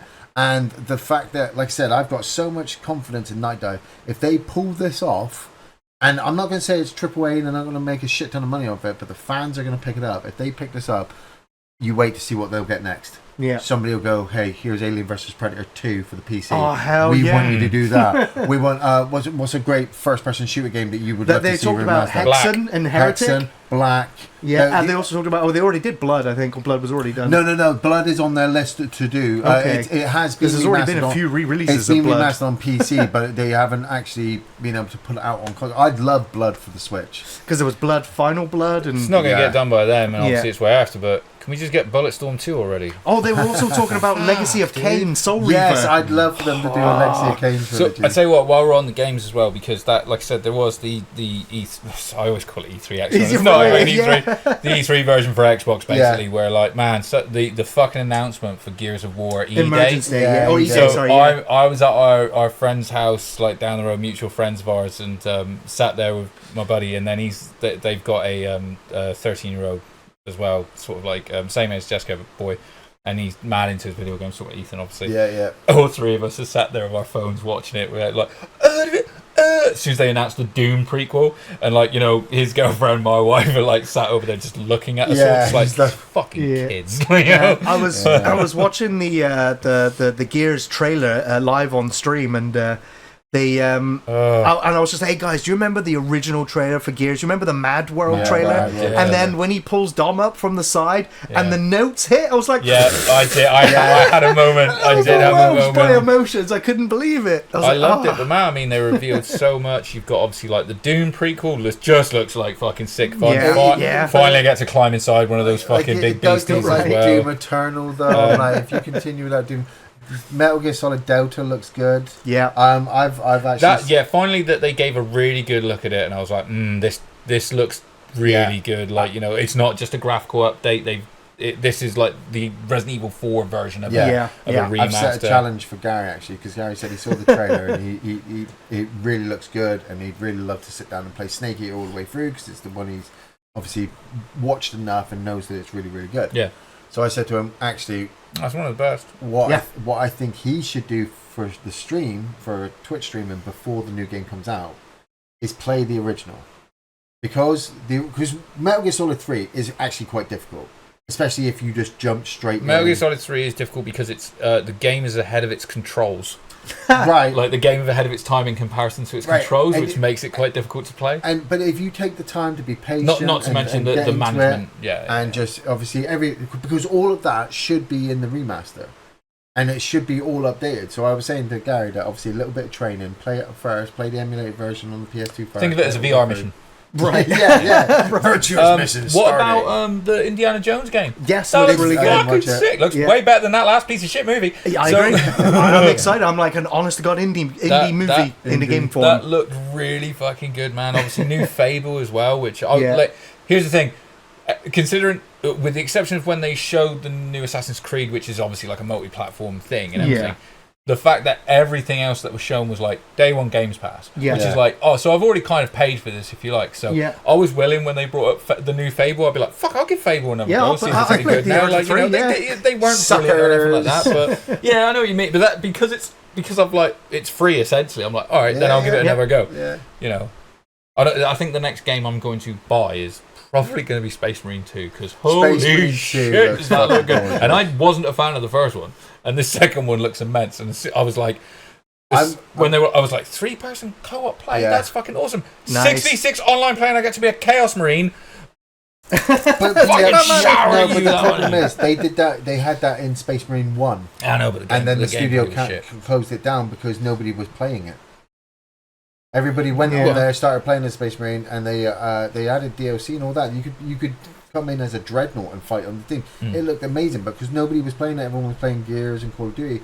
The studio just went. Well, we'll see. I mean, Gears isn't until next year for start, is it? Yeah, Metal Solid's They next dropped the year. whole like, oh, we're going to give Xbox players Call of Duty Black Ops 6 or whatever day one. I was like, actually that might tide me over until Space Marine's out. And then they were like, it's out in October. I was like, oh fuck. I was like, why'd you even tell me? Yeah, Like, what the fuck, dude? Silent Like, Hill 2. Silent Hill 2 looks great as well. Yeah. Yeah. Yep. There's a lot of games to look forward to. Lot of Yeah. Dragon Age, new Dragon Age. Did Did you see the trailer? Yes! Yeah. I'm not over it yet. Oh god, poke the bear, poke him again. 10 years we waited for this. I Is it the saw best Dragon I Age saw they the ever rocket. made? They fucked it up. I saw the rocket and I was like, oh shit. And then I saw the trailer and I was like, oh shit. Like it does. Is it the best looking Dragon Age they ever made? Yeah, if you like World of Warcraft, I guess. I mean, If you like Fortnite in Like, your yeah. bloody bleak, fantasy. Oh, I don't even want to talk about it. So I'm still upset by that trailer. just to confirm though, so you're not buying it then? I'm Well, gonna wait it's on Games Pass. and just see what happens because I like BioWare. I used to like BioWare a lot. It's like when you might think you have the runs, you're like, I'm just gonna wait and see what happens. Like a trailer, trailers can be misleading. They can be made by people that have not made the game. But So- art styles aren't usually. Yeah. Goodbye, BioWare. You were great. Alright, let's move on to something else that just got canned. A24 and Peacock's Crystal Lake series just fired Brian Fuller. Fucking the dumbasses. Hannibal guy. And it looks set now to start from scratch. Just the guy who made the best horror series ever made. whatever. Exactly. Yeah. And they fired him. Now, the show was announced back in 2022 and was being described as an expanded prequel to the original Friday the 13th franchise, featuring both Jason Voorhees and his mother, Pamela. According to The Wrap's news report, Charlize Theron was being eyed to play Mrs. you Voorhees. fucking wish. It was also revealed that Kevin Williamson that's had annoying. written an episode taking place in winter on a frozen Camp Crystal Lake and be essentially an hour-long chase episode. Though all this seems to be sinking Just to the them falling bottom over on the lake. of the lake now as the Damn it. producers try and pull the plug or find a new showrunner. Now, the reason for Fuller being fired seems to come from inexperienced executives, as The Wrap also reported, executives making questionable decisions, problems with the show's writing staff, and conflicts between showrunners and executives. It's like trying to hire Charlize Theron for a crappy Friday the 13th. Hey man, considering they TV got Kevin series. Williamson who wrote the Scream movies, they've got Brian Fuller who did Hannibal. Mate, this is Charlize Theron, Oscar-winning actress. Yeah. Who's done a lot of really great roles.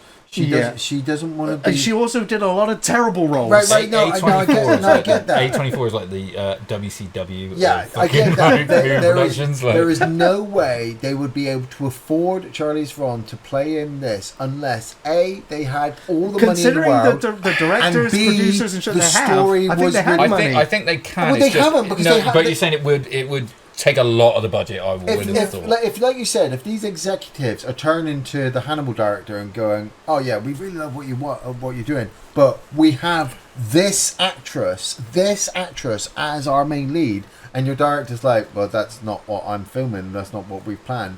I don't know that. We know enough that, like you said, executive making questionable decisions, problem with the show's writing staff, Yeah. and conflicts between showrunners and executive. There are conflicts there with making the decision of where they're going with the story. I mean, we already discussed that they were supposed to have multiple directors for many different episodes. Yes, they So even had Vincent Natali, the Cube Splice director, in to do episodes as well. So all of the executives probably think that it was going to go one way, and yet all of these directors are like, well, we're all going to do all these really different things, and then that all conflicts because we know the rights for Jason and Friday the 13th and Pamela They've Voorhees- been resolved. Yeah. Yeah, that's why the show is now going ahead. Yeah, we were talking about it last Yeah, month. and they were going to do like Hannibal and do a reimagining of the first 4 movies around of the Friday the 13th franchise. Yeah. Do you know, to be fair, Then somebody turned around but and at the end of went, the day, "Nah." if that's what Brian Fuller wanted to do when Yeah. he was like signing on to do it, and then they turn around and go, "Nah, that's not what we want," That's not then what we want. all right, well, I'm not your What guy. do you want at the then? end of the Yeah, day, what do yeah, you want? exactly. Because like you said, he was very more, good at making more power. the To horror. be fair, to more directors and showrunners, whatever you want to call it, that go, I want to make this version of it. And when they don't get to do it, it's just saying, well, then you need to get someone else who wants to make your version. Fair Yeah. play to them. It's like what we say Yeah. about people like Jordan Peele. It's like Yeah. clearly he gets to make whatever the fuck he wants to make, and that's got to be the most difficult thing to land in the industry now. But like you said, like Brian Fuller made Hannibal, and Hannibal's pretty gory. If he's had some ideas and they've gone, this isn't going to be able to get out on TV. Oh, I don't It's think on I don't TV, it's think on there's that streaming, it's restriction, on- man. Well, okay, No, yeah, but even streaming. so, is there any restriction on fucking TV No, what there you can isn't, and can't yeah. do anymore? Really, there isn't. No. But yeah, I'll finish by saying Vincenzo Natali, the Cube director, said he'd read the first 2 episodes, and he said that Brian Fuller's Crystal Lake was well on its way to becoming another Hannibal-level reinvention Right, that was yeah. simultaneously beautiful, sad, poetic, funny, and horrifying, and he mourns its passing, So, because yeah. it will never be. So the executives just didn't get it. Sucks. Yeah, it was a bunch of producers and executives that all inexperienced and never worked on a show like this. It's But just then in reminding me. fairness- You know, they dropped on Netflix this week. I guess it's probably already out because I guess they even show it on like Channel 4 over. They dropped the season 7 of Rick and Morty. Right. So I watched it the other night, and there's Okay. just this one. It just made me think of that. There's an episode where the president in it, where he's on this one planet and he's with the family therapist and he's trying to date her, and Rick's trying to get him off the planet because there's this huge thing going off or whatever. I won't spoil it because it's fairly new, but there's this fucking line where I'm watching it and the president gets portaled back and he sees the Secret Service guys and he's like, fire up the chopper, I'm getting cockblocked. That's just what that made me think of. I'm like, Brian Fuller's just getting cockblocked all over the place. Yeah. Alrighty, my next news story is that Mike Flanagan has signed on now to direct a new entry in the Exorcist film series, yes, it with a could be release date good. already set for March 13th, 2026. That just so happens to be a Friday the 13th. It's already been reported that this is not a sequel to Believer or previous installments in It's a New Story. This project also marks the 4th collaboration between Flanagan and Blumhouse. Previous work includes Oculus, Hush, and Ouija. Blumhouse and Universal paid around $400 million to get the rights to make the Exorcist films after the dreadful David Gordon Green film. They now look to try and make some of that Son of a money bitch. back with a new take on Exorcist. Empire Magazine also believes that Mike Flanagan will have full creative reign to helm this Finally. new take. Until It's unless literally. producers step in. Well, no, but like see his that's what I image mean. and This remove is them. this is the fucking mirror opposite of what we've just read, isn't it? Where it's kind of like, okay, and guess which one's gonna work. Yeah. You know, guess which one is getting made for a start. Right. You know, it's like, come on, dude, just get your fucking guy. Yeah. Now, of course, And- I'm a little bit upset because I want Mike Flanagan to continue working on Stephen King adaptations, but I'm happy that he's happy doing Exorcist. Dude, he's bought that much sort of like good faith that I'm Yeah. kind of like, it's like if his name's on it, I'm just gonna watch it. Yeah, Wherever it's- it's coming from, whatever he's doing, I'm Hell gonna yeah. watch it. I mean, Hell yeah. especially after fucking House of Usher last year. Exactly. Yeah. Yeah. Alrighty. Number 2. Quick news on this one is that Robert Pattinson is producing a remake of Possession along with Parker Finn, the director of Smile and Smile 2. See, that's No good. news on the rest of the cast or production I've seen as the project is very It's, early days. fucking, Sam Neill. Sam Neill, 1980s kind of horror movie with a tentacled beast and this woman's having sex with it. It's really fucked up. That subway But- sequence? The subway sequence. I don't know if amazing. I'm ready for a remake. Honestly, you have. Clearly, I've not seen it. I'd You- remember. yeah, it. Right, yeah, okay, if right you've on. seen it, you'll Yeah, know. What I think is great that obviously just coming off the back of Batman, you know, that Robert Pattinson's finding something else to do. Yeah, no word if he's going to be starring in it, but he's obviously producing the remake, so yeah. Next news story is that Vin Diesel's Riddick Furia will finally go into production this Holy year with the aim fucking to hell. roll cameras this August. It follows Riddick as he returns to his home world, a place he barely remembers and one he fears might be left in ruins. The audience barely remembers who he is. Well, I don't know, he's still churning out Fast and Furious movies, so... No, but then no one even knows who Riddick is, though. Does Everybody knows who Riddick is. he But finds people other will Furians. watch this and just assume it's A another new Fast and movie. Furious. Right. Well, Where are we're the tracked. cars? They Like, finally went to space. they never came back. Yeah. Of course, David Toohey is also returning as writer and director, is overseeing the entire franchise so far. Looking forward to this one. I've enjoyed all the Riddick movies in varying degrees, but I'll take a new one for sure. Jordan Peele. Just take it Yeah. over there away from me, will you? Sure. He's teased, pretty much all he's done is tease a release date for his fourth film, which will be releasing October 23rd, 2026. No details at all, no cast, no story, not even a film title yet. But Peele is still working Well, as producer for fucking the Jordan People Peele. Under the Stairs remake, which as of yet also doesn't have a release I date. can't wait for it because obviously he just dropped the date and I was just like, I'm sold. Yeah, You know, he's reached that I'll- level, hasn't he, where he can just drop a date and everyone's like, "Whoa!" Well, that's cool. I'm sold that I will see what your project is. Yeah. But I'm not going to immediately just put all my eggs in the basket and say, oh yeah, he's the greatest director of all time. But he's 3 for 3 so far. He is free for free, but that is the most tentative time because fourth one, Yeah. everyone's going to be like, oh, it's not as good as blah, blah, blah. I really loved Us. I hope his next project is as weird and as fucked up as Us was. Yeah. I hope it's not as political. It doesn't need to be political. I think he just needs to stay fantasy, sci-fi kind of, make the audience forget about the crap going on in the world for 2 hours instead of trying Yeah. to shove it in their faces going, That is 100% like why I watch a movie now. what, to get the message? Just to fucking get away from all the fucking crap outside. So you're Hell absolutely yeah, right. escapism you know what I mean? at its best. Escapism. Yeah. I'm down for whatever he's going to do. Like I said, even though I wasn't a fan of Nope, and I still keep saying I need to rewatch it. It's on streaming now, and I really Have have you to seen watch Us? it again. Yeah, I've seen all of them. Oh, fuck Mate, it, I loved Get Out. Us was fucking great. Yeah. You're absolutely right. Like I said, just Nope. Nope. I've said it a million times. Sort of like I just didn't get on with the story. However, visually, everything I was like, fuck, I love this that looks film, amazing. man. just- I love it so much. Yeah. I was gonna say, No, it's all- no, I was nope. gonna say, I was gonna No, say, Jen. if she hasn't seen it, then you watch it for the second time, and Yeah, she watches yeah. it for the first time, Yeah, and then the could two of do, you can yeah. talk. And I then j- yeah. if you still at the end of it, if she goes, "Oh, I didn't like that," and you go, "Yeah, I didn't like it," then it's just one of those I things. just isn't know it? my kid, and I bet you she's going to be like, "Why don't we see more of the monkey?" And I'm going to be like, "Right." And she's just going to reaffirm my belief that was the real story. Yeah, even Like, that- that's yeah, the but also movie. the- That's the movie we wanted. But when fucking what's his name turns up, when Top Dollar turns up at the end, you can go. Dollar. You Yeah, can turn around, Justin, and go. We're watching The Crow tomorrow. Hell yeah.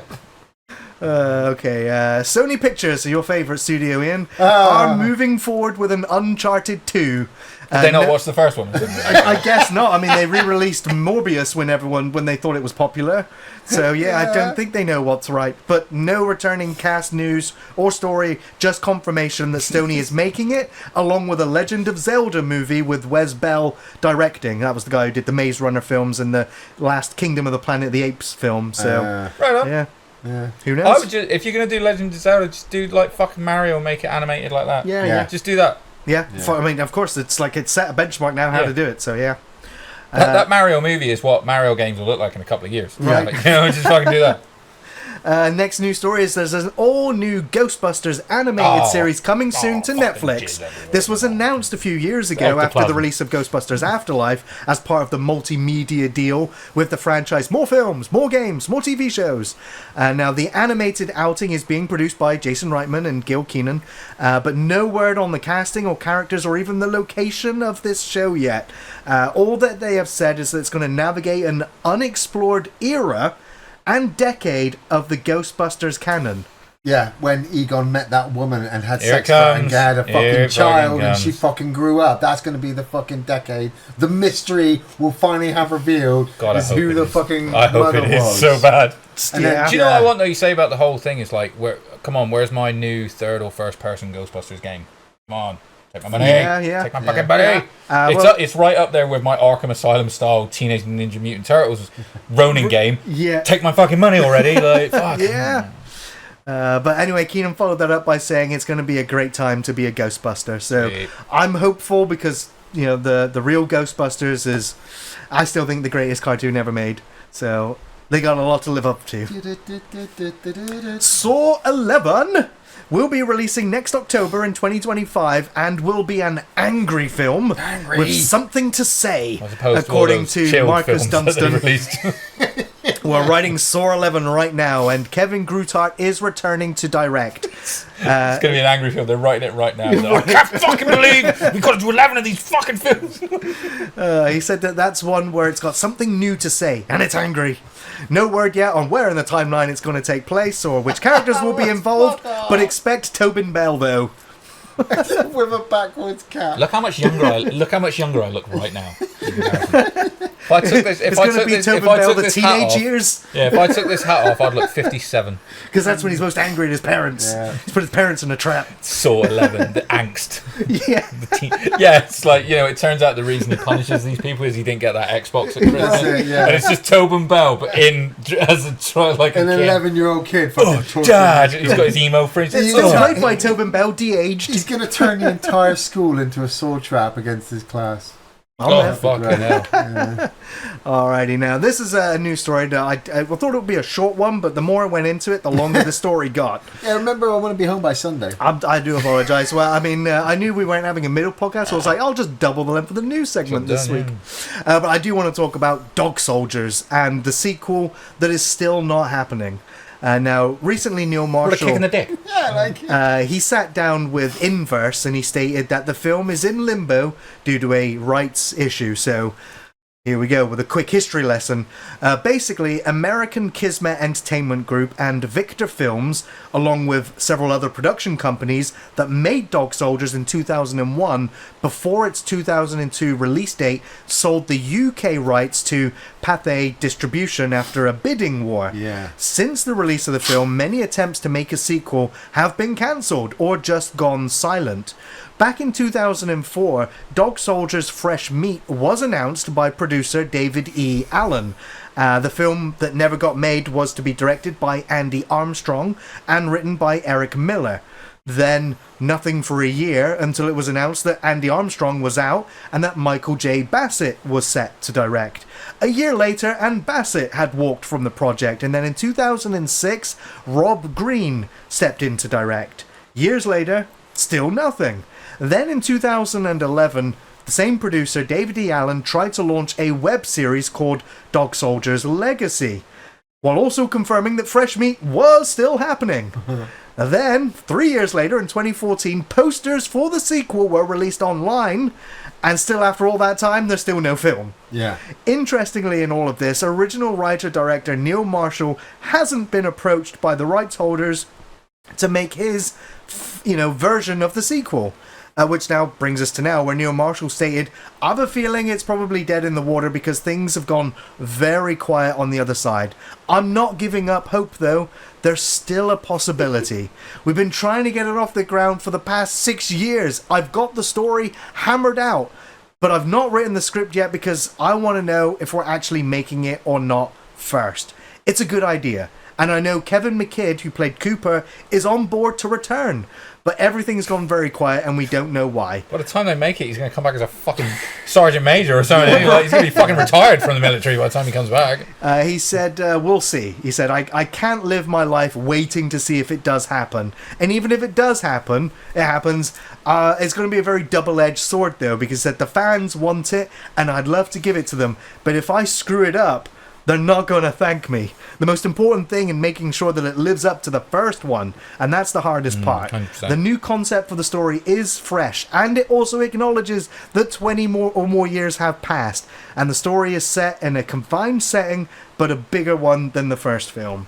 I, for one, would love to see a follow-up to Dog Soldiers. It doesn't need one. It's a great standalone movie, but the fact that it was promised as a trilogy, and 20 years later, and we never got the second one, I'm like, give me another werewolf movie, please. They still focus on that glass with her blood on it, don't they? Right, it still yeah. pisses you off every time you watch it. You're like, right there. That's where they tease it. Okay, so now I'm going to follow that up with a werewolf story that is coming very soon, December of this year, and it's coming from director Stephen C. Miller, who did Silent Night, Extraction, and Escape Plan 2. Yeah, not very good. Yeah, films, to be Extraction's honest. fucking great. It And is. it's coming. Okay, I still haven't seen Yeah, those but yet. Oh, mate. I do wanna see like, those. Under Paris, Don't and we're knock not going with that. Don't knock your And cock it's off. from writer Do you know why I Matthew like Kennedy, who Extraction? did Stuff happens all the way Inheritance. through it. Now, Sorry. I'm sold on the premise of this werewolf film. And now, in Werewolves, there's a supermoon event that triggers a latent gene in every human on the planet, turning anyone who enters in the moonlight on that night into a werewolf for that one night. Direct moonlight, or is it just the light? You have to be bathed in the moonlight. Right, so you have to outside in the honestly moonlight. walk outside in the moonlight. Yeah, as the yeah, sun. yeah. Now, chaos ensued and close to 1 billion people died. Now, a year later, the supermoon is back. And so basically we're looking at Purge with werewolves, and they've only released a single still image and it's practical effects. And that got me very excited. And the reason why I'm highlighting this one is because it promises those practical effects, and they got Alec Gillis and Tom Woodruff Jr. in to build and do the effects. They've worked on Alien and Predator and so many other creatures. They've got decades of experience doing practical suits. I love the look of the werewolf. I'm super hyped for this one. I mean, live action werewolves. It's been a minute. Yeah, man. Yeah, but those executives, they can fuck anything up. Yeah. Now, on to the trailers. We kind of got yelled at in the comments section of the last podcast because there was an Alien Romulus trailer and we didn't talk about it. Well, no, because it literally just came out. We didn't want to massively spoil it. Well- Plus, we all forgot as well. I was drinking. Well, I mean, that was when the teaser came out. Now the full trailer Yeah, has they come dropped the out full in trailer. between. Oh, and, yeah. I've not watched the full trailer. I'm staying away from that because it's already a ticket sold. I'm there, huge fan of the Alien franchise, so Yeah, same. very excited. So the trailer was very promising. I'm very optimistic. I like Fede Alvarez. Love what he did with the Evil Dead remake. So I'm excited to see where this story goes. Yeah, okay, it looks like it's a blend of Alien and Aliens, which I'm also fine with, as long as the characters are good. Just don't screw up the mythology too much. yeah, they're going to fuck it up. I I hope Just so. don't- don't go into it. Just don't I don't honestly touch don't it. want them to, but there's going to be one little thing that we're going to be like, but it'll be so throwaway We'll that see, if they yeah. decide to make another sequel, they could just pretty much ignore it if it fails. Yeah. But it'll be, I swear, there's going to be a little thing. It'll be something like, oh look, I hope they don't turn us into eggs or something. We'll see. Turn us into see. eggs. Yeah, like in Alien and fucking. No, there's no alien movie where they turn people into eggs. Yeah, in Ridley Scott's original director's cut, he tries to turn the. It's only in his version. He tries to turn Brett And it could still be Dallas canon. into Like, I'm eggs not totally in the opposed book as to well. it. I did not know I that. do find it fascinating. It's something about the amino acids. They put them in. No, please don't explain it. I know. That's right. It doesn't make I'll any let you have sense. it, but please don't explain it. Smile 2 trailer. A very short trailer. If you liked Smile, Yeah, it looked alright. Smile again, because there's a sequel coming. I still haven't watched Smile. I know it looks Great. fun, but I'm like, Very creepy, effective, minimal horror movie. just kind of not in the mood to watch that movie. Fair enough, yeah. I'm going to be there for Smile 2. Really enjoyed the first one. Give me more of that, please. Now, last trailer I want to talk about, and this one I'm super excited about as well. It's called Those About to Die. Yeah, man. And this series, it's a TV series and explores a side of Rome never before told. The dirty business of entertaining the masses, giving the mob what they want most, blood and sport. And this is coming from Roland Emmerich. That guy that loves spectacle movies like Independence Day. He's directing the show that's being written by Robert Rodat, who wrote Saving Private Ryan. It stars Anthony Hopkins and Iwan Rheon. You'll remember him from Misfits and Game of Thrones.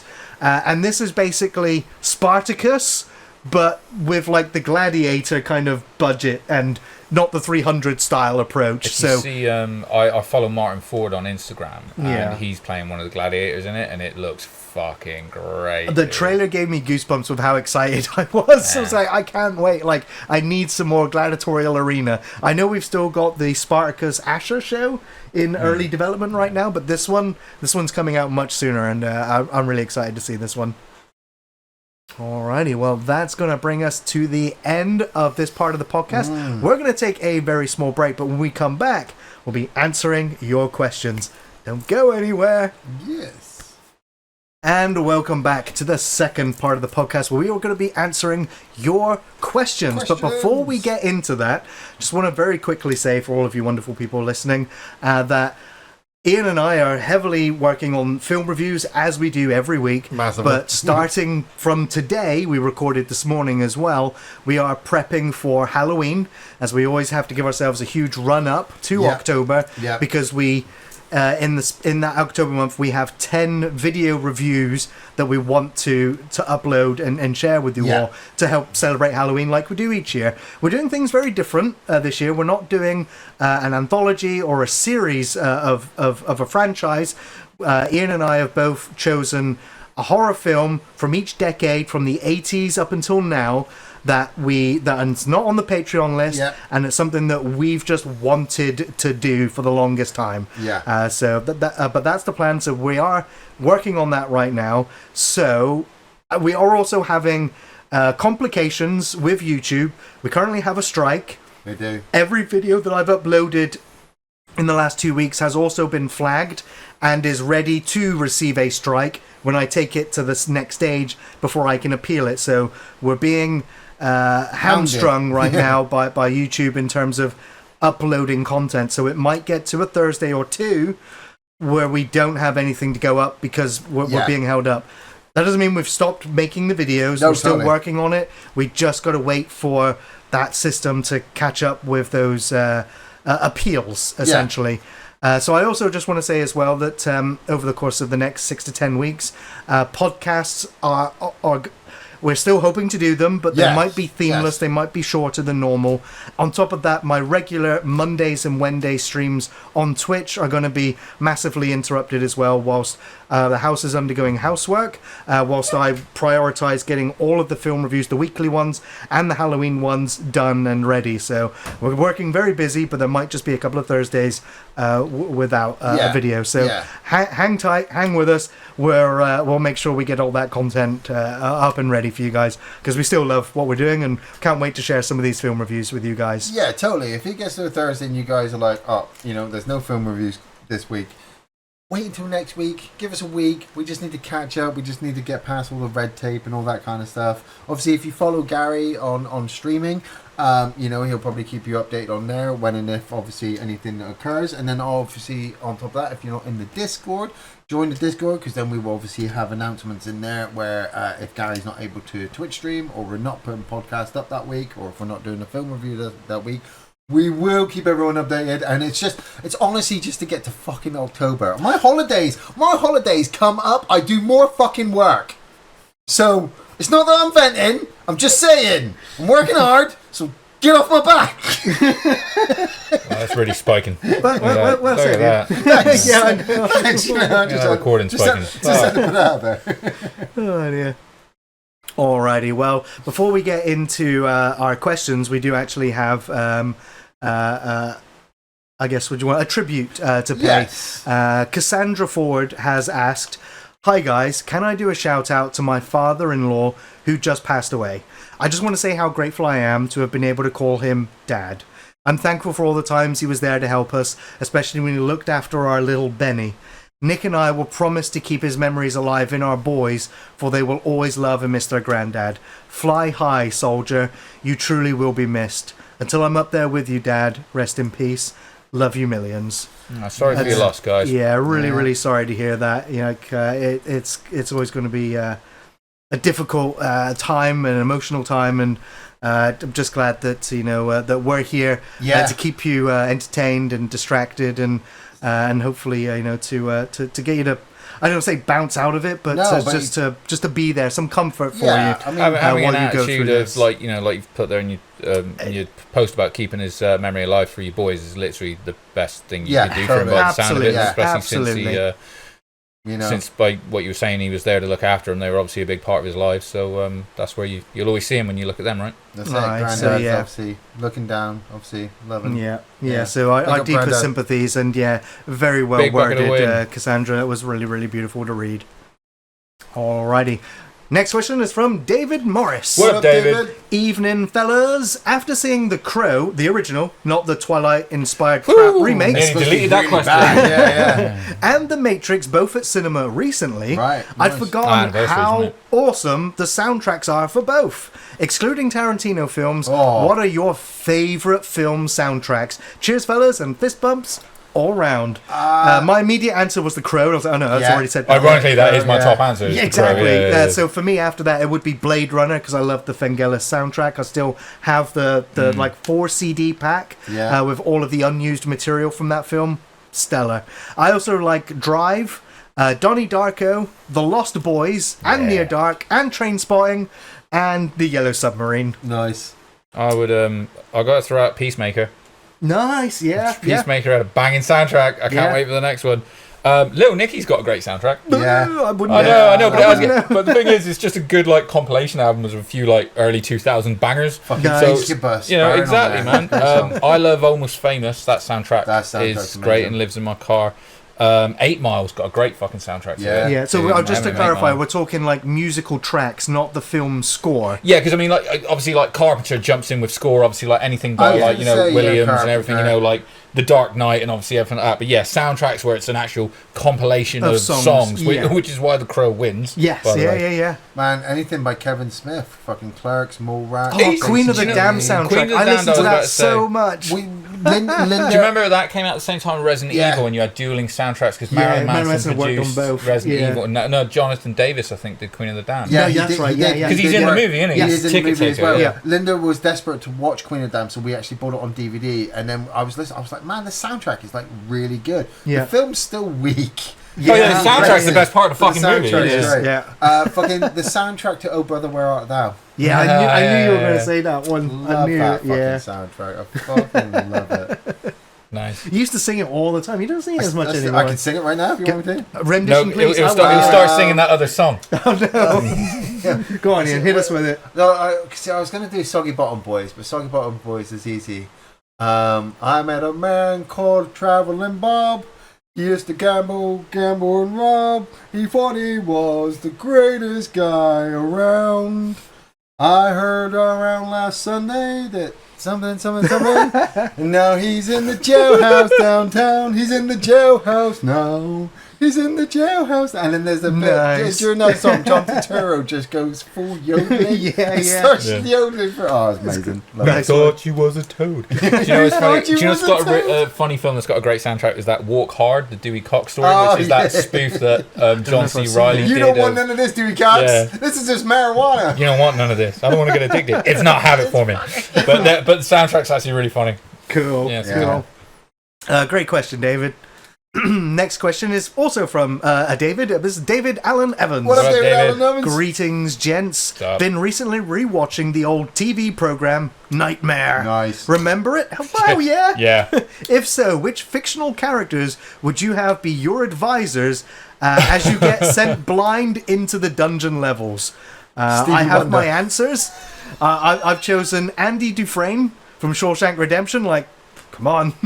I'm also going to take Admiral Adama from Battlestar Galactica because he knows when to roll the hard 6. Yeah. And I'll take Jean-Luc Picard from TNG because if you've got to have interactions in diplomacy, he's your guy. Well, I mean, I'd take Steve McQueen's character from The Great Escape then. I'd take the guy from Prison Break and then get him to write all the cheats of the fucking he's got the entire labyrinth of Nightmare. I'll take what's his name, Lord Vulcan or whatever, Brian Blessed from Flash, just because I just want to hear his attack. I was going to say, so we're just listening to their voice. They're not. Yeah, they're guiding you as you go through. Okay, so I mean, I want to say I'd probably just take the wife, so her sultry tones would just do talking to me.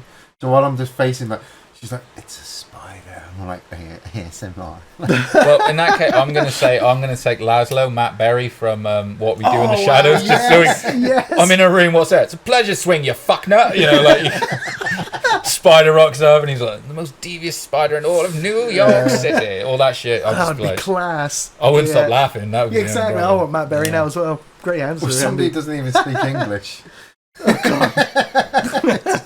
It wouldn't last very long. The really southern guy from The Waterboy was like, God damn it, don't you know that? Yeah, fucking thing from King of the Hill. What? It's like, Ford Boomhauer. We're going to go for a beer, man. What? Alrighty. So apparently we wouldn't get the scrolls. We'd be dead. We'd be long dead. Next question is from Natalie Holbert. What's up, Natalie? Here's an adventure. It's a few days late, but solstice blessings to you, my kittens.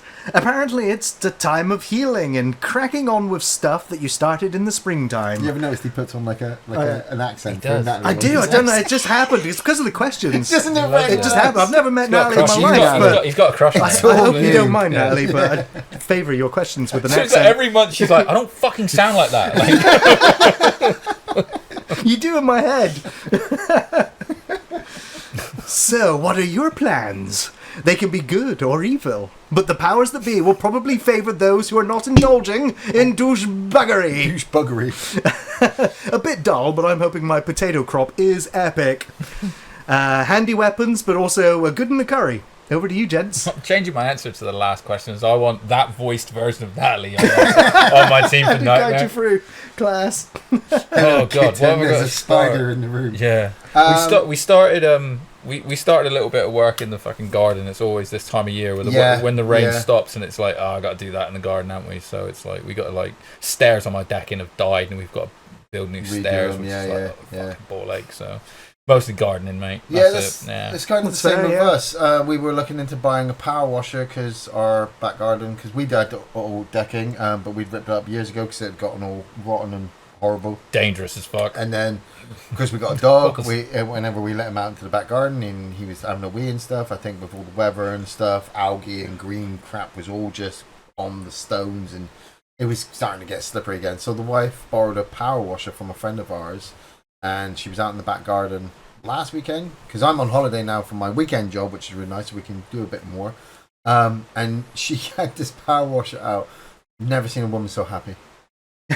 Honestly, It's kind of therapeutic and satisfying. Totally. Yeah. That's why Power Wash Simulator games do so well, because when you get that nozzle, Jessica downloaded the one on GameSpot. yeah, It's when really you funny. get that nozzle at the right power spread kind of thing, like she was doing the floor and she's doing it in line, she's moving along, and so you're seeing it. Mate, my fucking back garden is white. I'm like, It's Oh, like I'm a not even going fresh. to touch that. the fucking the concrete is so fucking just clean. I'm like, my god, we totally need to I need to stop buying crap and buy a power washer, Right. Just for fun, because yeah. But like what Natalie said, basically with the holidays and stuff, we're just cracking on with more off the shelf reviews. You know, Yeah. We kind of- planned it in springtime, and now we're actually putting it into Yeah. work.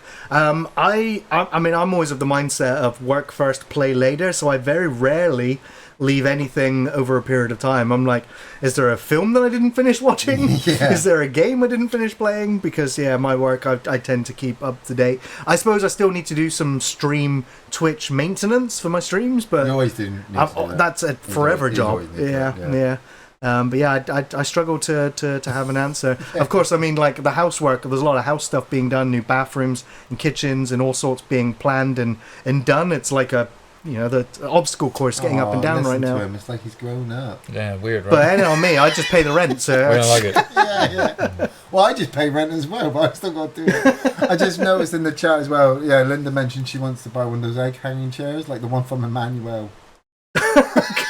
I'm sure that's what she thought of. That's Yeah. that's really what I thought when she said she wants it. great question though, Natalie. Thank you. Next question is from Anthony Tellers. What up, Anthony? So, Hey, Gary and Ian and Andy, oh, fuck you. Then. Yeah.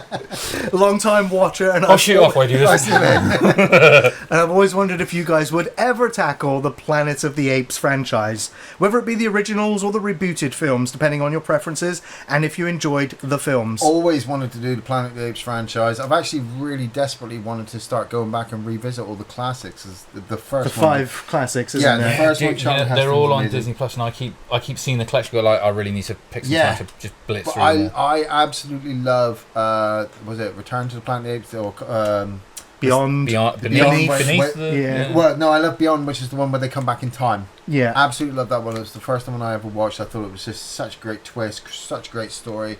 The fact that Planet of the Apes is one of those franchises which it does start to get weaker, but they've managed to revitalize it. It's the fact that the two central, leads, what they call... It's the guy from Fright Night. Mark Wahlberg, No, not... Anthony Yelton, Huge fan of Peter the Cushing. original. Ronald McDowell. Thank Yeah. you. Thank you. Huge fan of the original films, and I'm a big fan of the. I guess it's not really a reboot. It is kind of in the continuation, so to speak. And I've enjoyed all of those as well. Although I have to say, the most recent one is the only one that I haven't seen yet. I watched all the other ones in the cinema, but I kind of, after just watching Godzilla. Oh, the brand new one. Yeah, the most recent one. I haven't seen that one yet. But I've enjoyed them all. I really have. I think it's one of those sci-fi franchises that remains pretty consistently good. Yeah, even the bad ones have good parts to them. Honestly, I even watched all of the TV shows as well. Oh yeah, I love the TV show. I'm such a Planet of the Apes fan that I will defend the Mark Wahlberg movie. We love this monkey. I know it is nowhere as good as the classics, but for me at the time, they were trying something new, and the fact that, what is it? You got Tim Roth, Helena Bonham Carter, and fucking Michael Clarke Duncan, all in some really good fucking special thing as well. makeup. Oh god, I can't believe Charlton Heston just playing the older apes. Paul Giamatti. Oh yes, true. Yeah, yeah. So he's the orangutan. I can't believe I lost Paul Giamatti. Yeah. I was like, I love those special effects. I know the movie starts to get janky towards the end, but it's Planet of the Apes. It always does. I still need to watch the Woody Harrelson one as well. The third one of War. Yeah. It's good. I still need to watch that one. He's fucking badass in it, actually. So yes, we you are forget going to get around to it. Woody Harrelson We'd play love badass. to, but there's 10 movies now? Well, or 9? We might do one a year.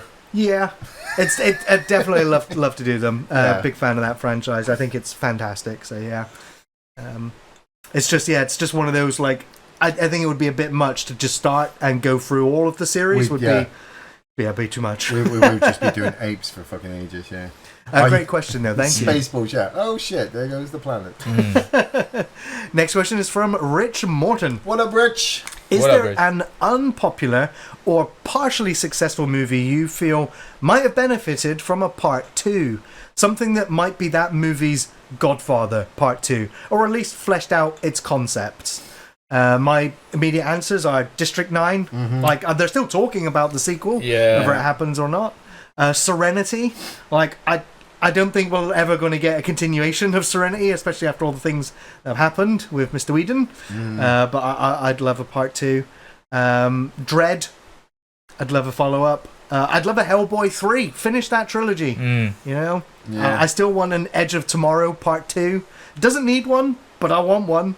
I love the time loop narrative and the alien invasion backdrop. It's great. Give me another Team America World Police. I think the world needs another one. And my last one, Death Becomes Her. Like, I think it's such a cool concept and great horror, comedy with some horror aspects. I think that could be really fun to do as well. I'd like a Prince of Darkness too. Oh, yeah, because that left on a really did. Like, apocalyptic note. Yeah, totally. But is that, like, where he's put, is it unpopular or partially successful, though? That's what I'm trying to think. I'm trying to think of movies that Prince of Darkness was unpopular. Was it? It wasn't a great movie. Yeah, I kind of went off the trail of, like, critically popular. No, it's funny because I saw this morning. I was trying to think of an answer, but I misread the question. I was just thinking of, like, I was more thinking of, like, what movies were, like, say shit that then got a good sequel, because I was thinking of, like, my immediate answer was like Wrath of Khan. Yes, I was like Wrath of Khan straight away. But then I thought The Suicide Squad as well. Yeah, but Suicide Squad. But it's a totally different question, so ignore me. But I do you know what? Instantly, without the unpopular, but definitely District 9 and Dread would be my go-tos for that one. Yeah, sequel for Dread, so I'd love to see that one. I'd like. I mean, I don't know if it's unpopular or partially successful because I haven't looked. It's only just come out, but I want a sequel to the first Omen now. Nice, The second Omen. The second Omen, the Omen 2. I also want a sequel to Under Paris. But It's over Paris. They grew wings. Yes, I mean piranhas. They flew in the second one. They did. Oh, so there's a movie they can rip off. They'll probably go ahead with it. Yeah. Do it. All right, cheers for the question, Rich.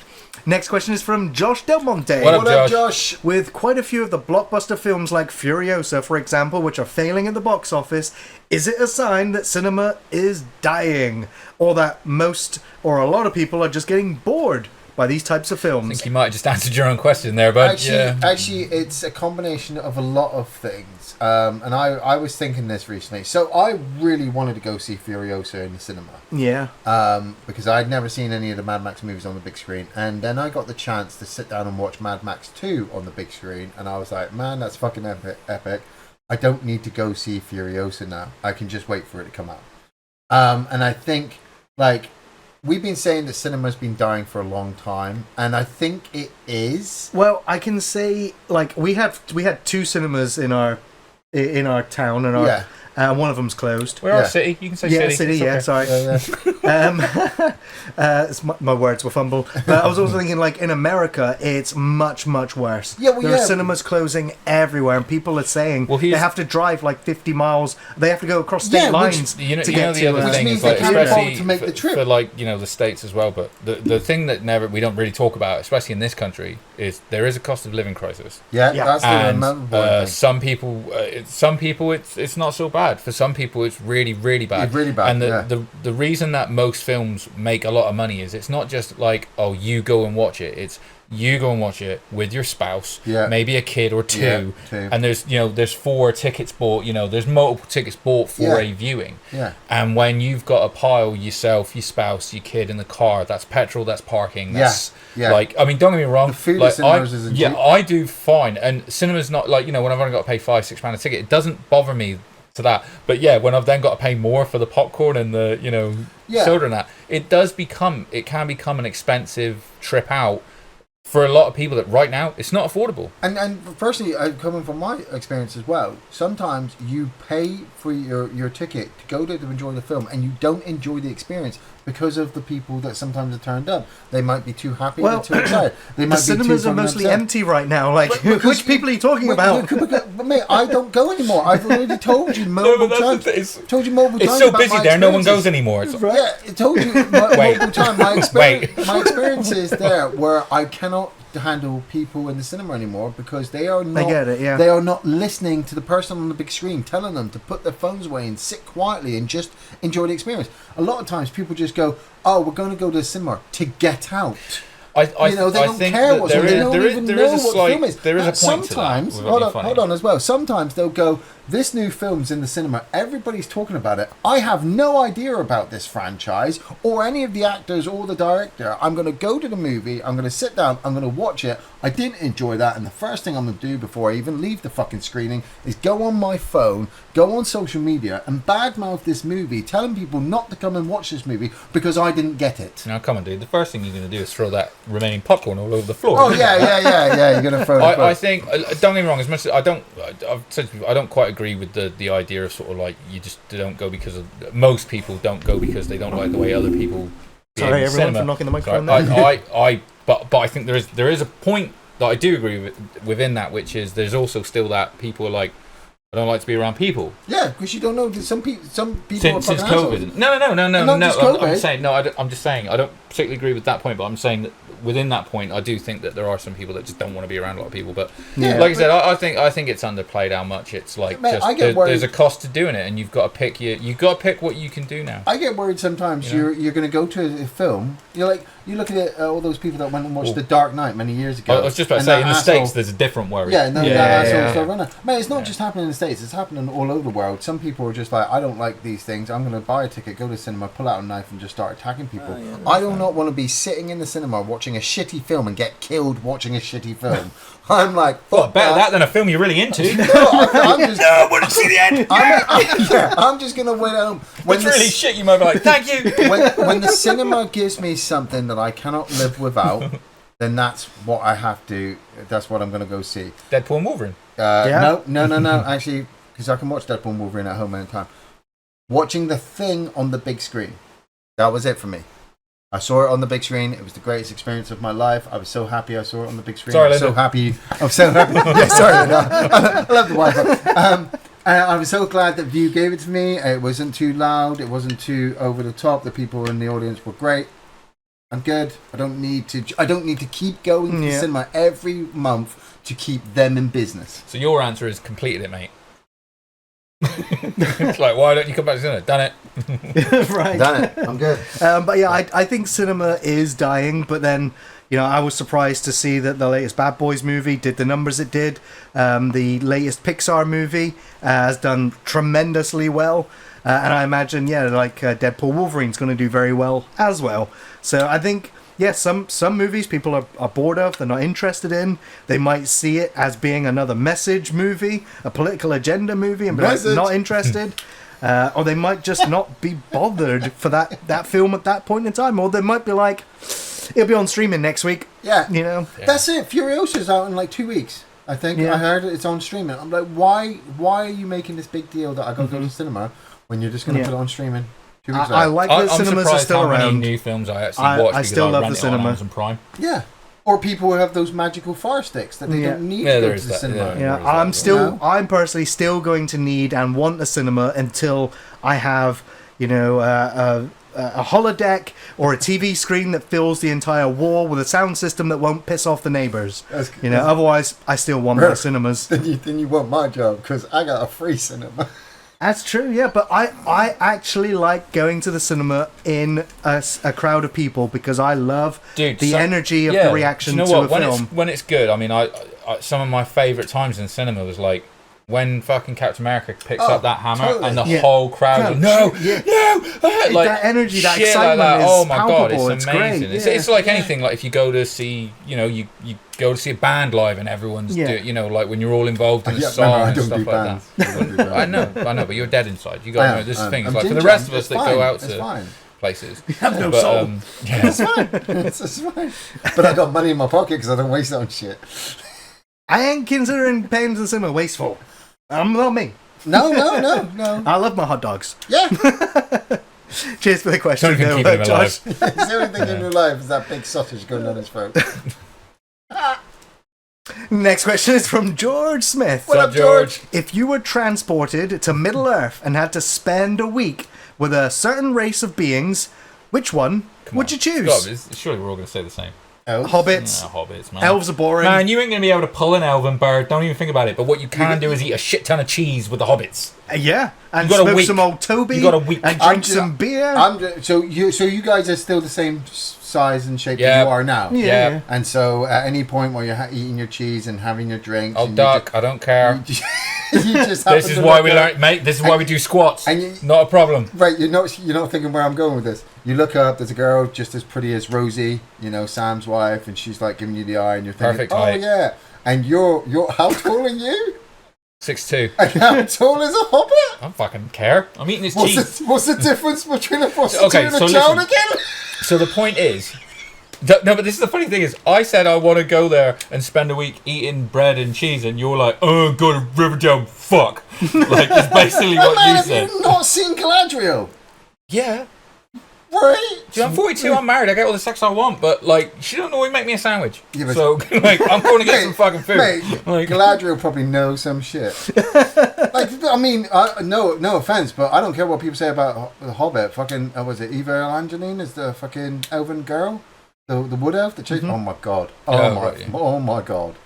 My god. So thanks for your question, George. Me and Gary were sort of like, man, it'd be We're really gonna go great to party go with and the hobbits. embrace the have an culture of the elven greatest orgy. work of, like, English literature of all time. Imagine, and he's just go fuck. Well, it was even that. My other idea, before I went on that one, my other idea was actually, chilling with the orcs or goblins in Moria. That would be so good. Drums in the deep. Boom, boom, boom, boom.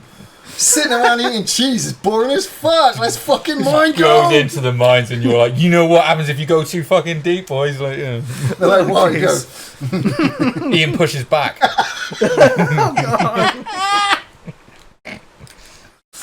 Not the only one eating cheese in I don't Middle think Earth. you expected this kind of answer, George, but it's getting late, That's and what that's you what get. happens. I love Yeah. these questions. But that was a great question, thank you. Next question is from Stephen Sloan. What What up, up, Stephen? I'm looking forward to the new Alien film this summer, but I feel I'll just get the same feeling as I did with the last Alien films over the last 25 years, just below average with the same old storyline. Are you guys feeling like the Alien franchise has just run out of ideas? This one looks similar to the original, and people stuck on a spaceship trying to survive from the alien.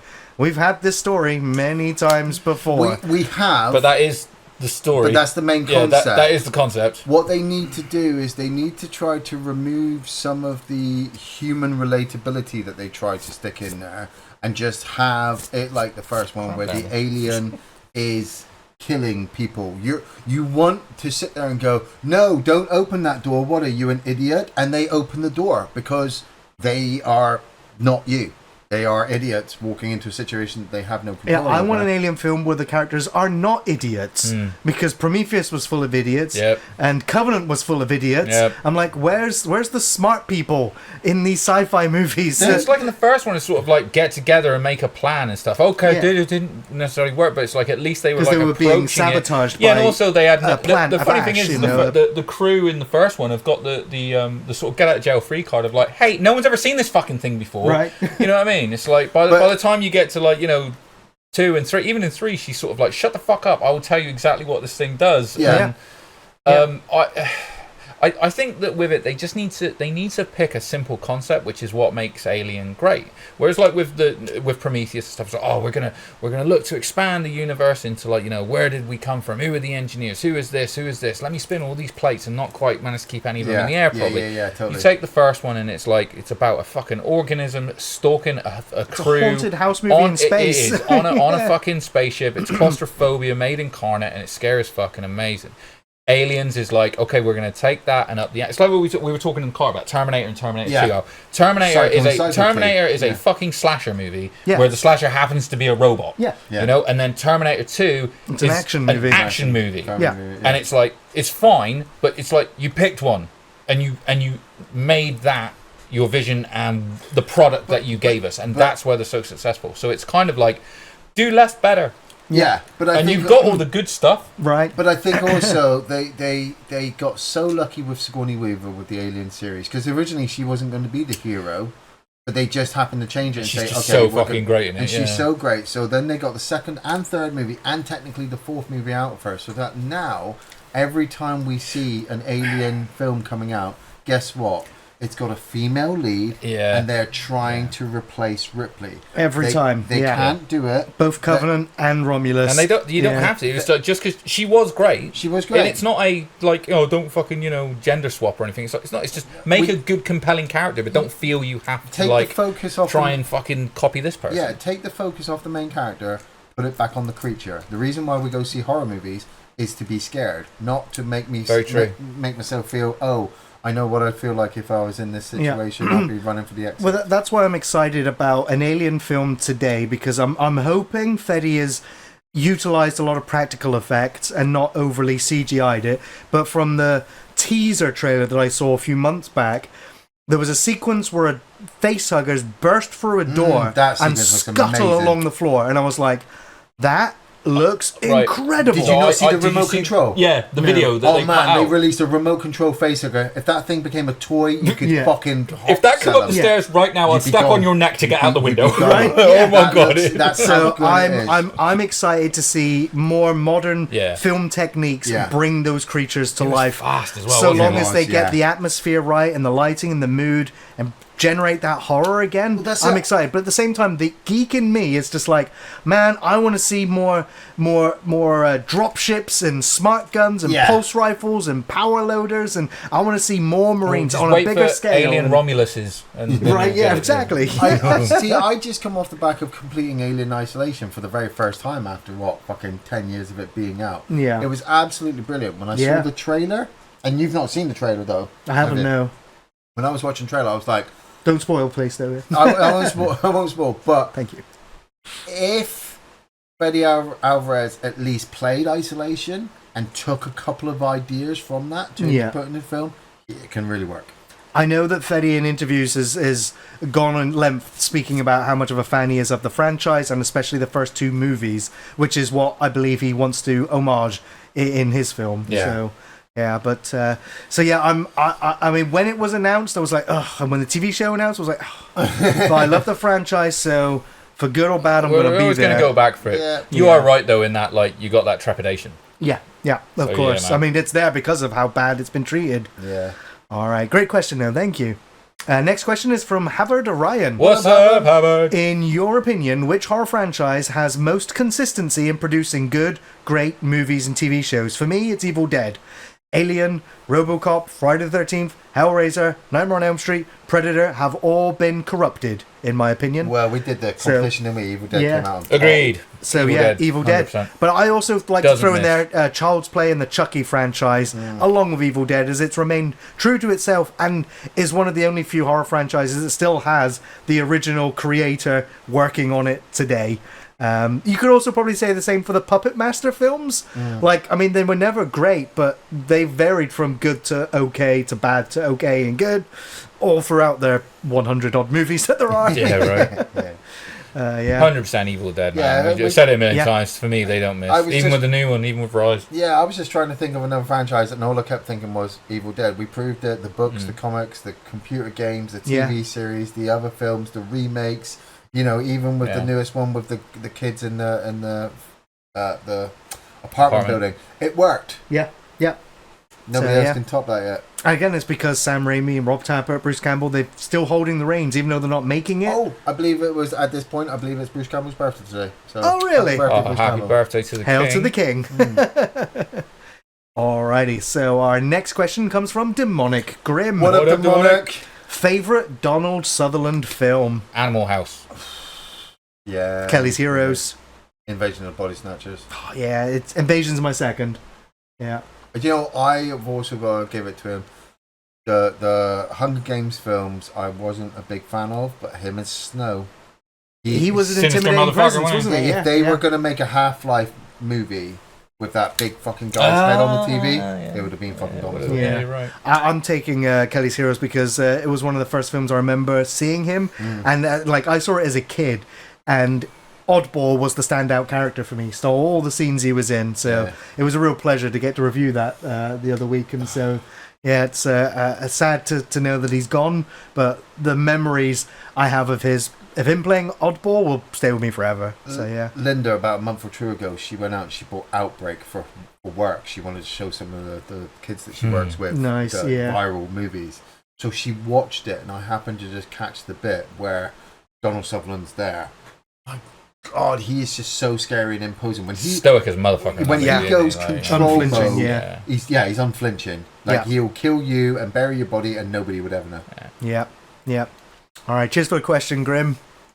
Next question is from Waffles Hannibal. What up, Waffles? So, In this crazy world of baby reindeers, have you ever experienced a crazy or stalker type fan? oh man, these two fucking bitches that hang around my house all day won't leave. No, sorry, that's not what you meant. Sorry. I was like, who's it hanging with? Oh, Cost me a fortune. No, one just whinges at me, and the other one sucked my dick.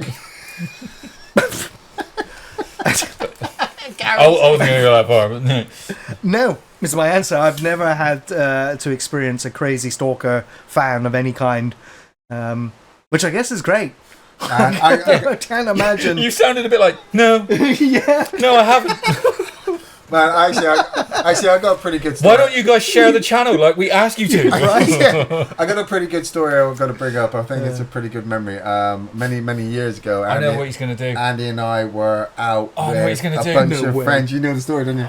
You know yeah. the friend. We were out with a bunch of friends, a rock night, and I was at the bar. I was trying to get a drink or something, and there was these two girls. One of them comes up to me, says that she kind of recognized me. And I was just trying to play it off. My wife is obviously at another part of the bar, and I'm trying not to look like I'm talking to two young girls at the bar.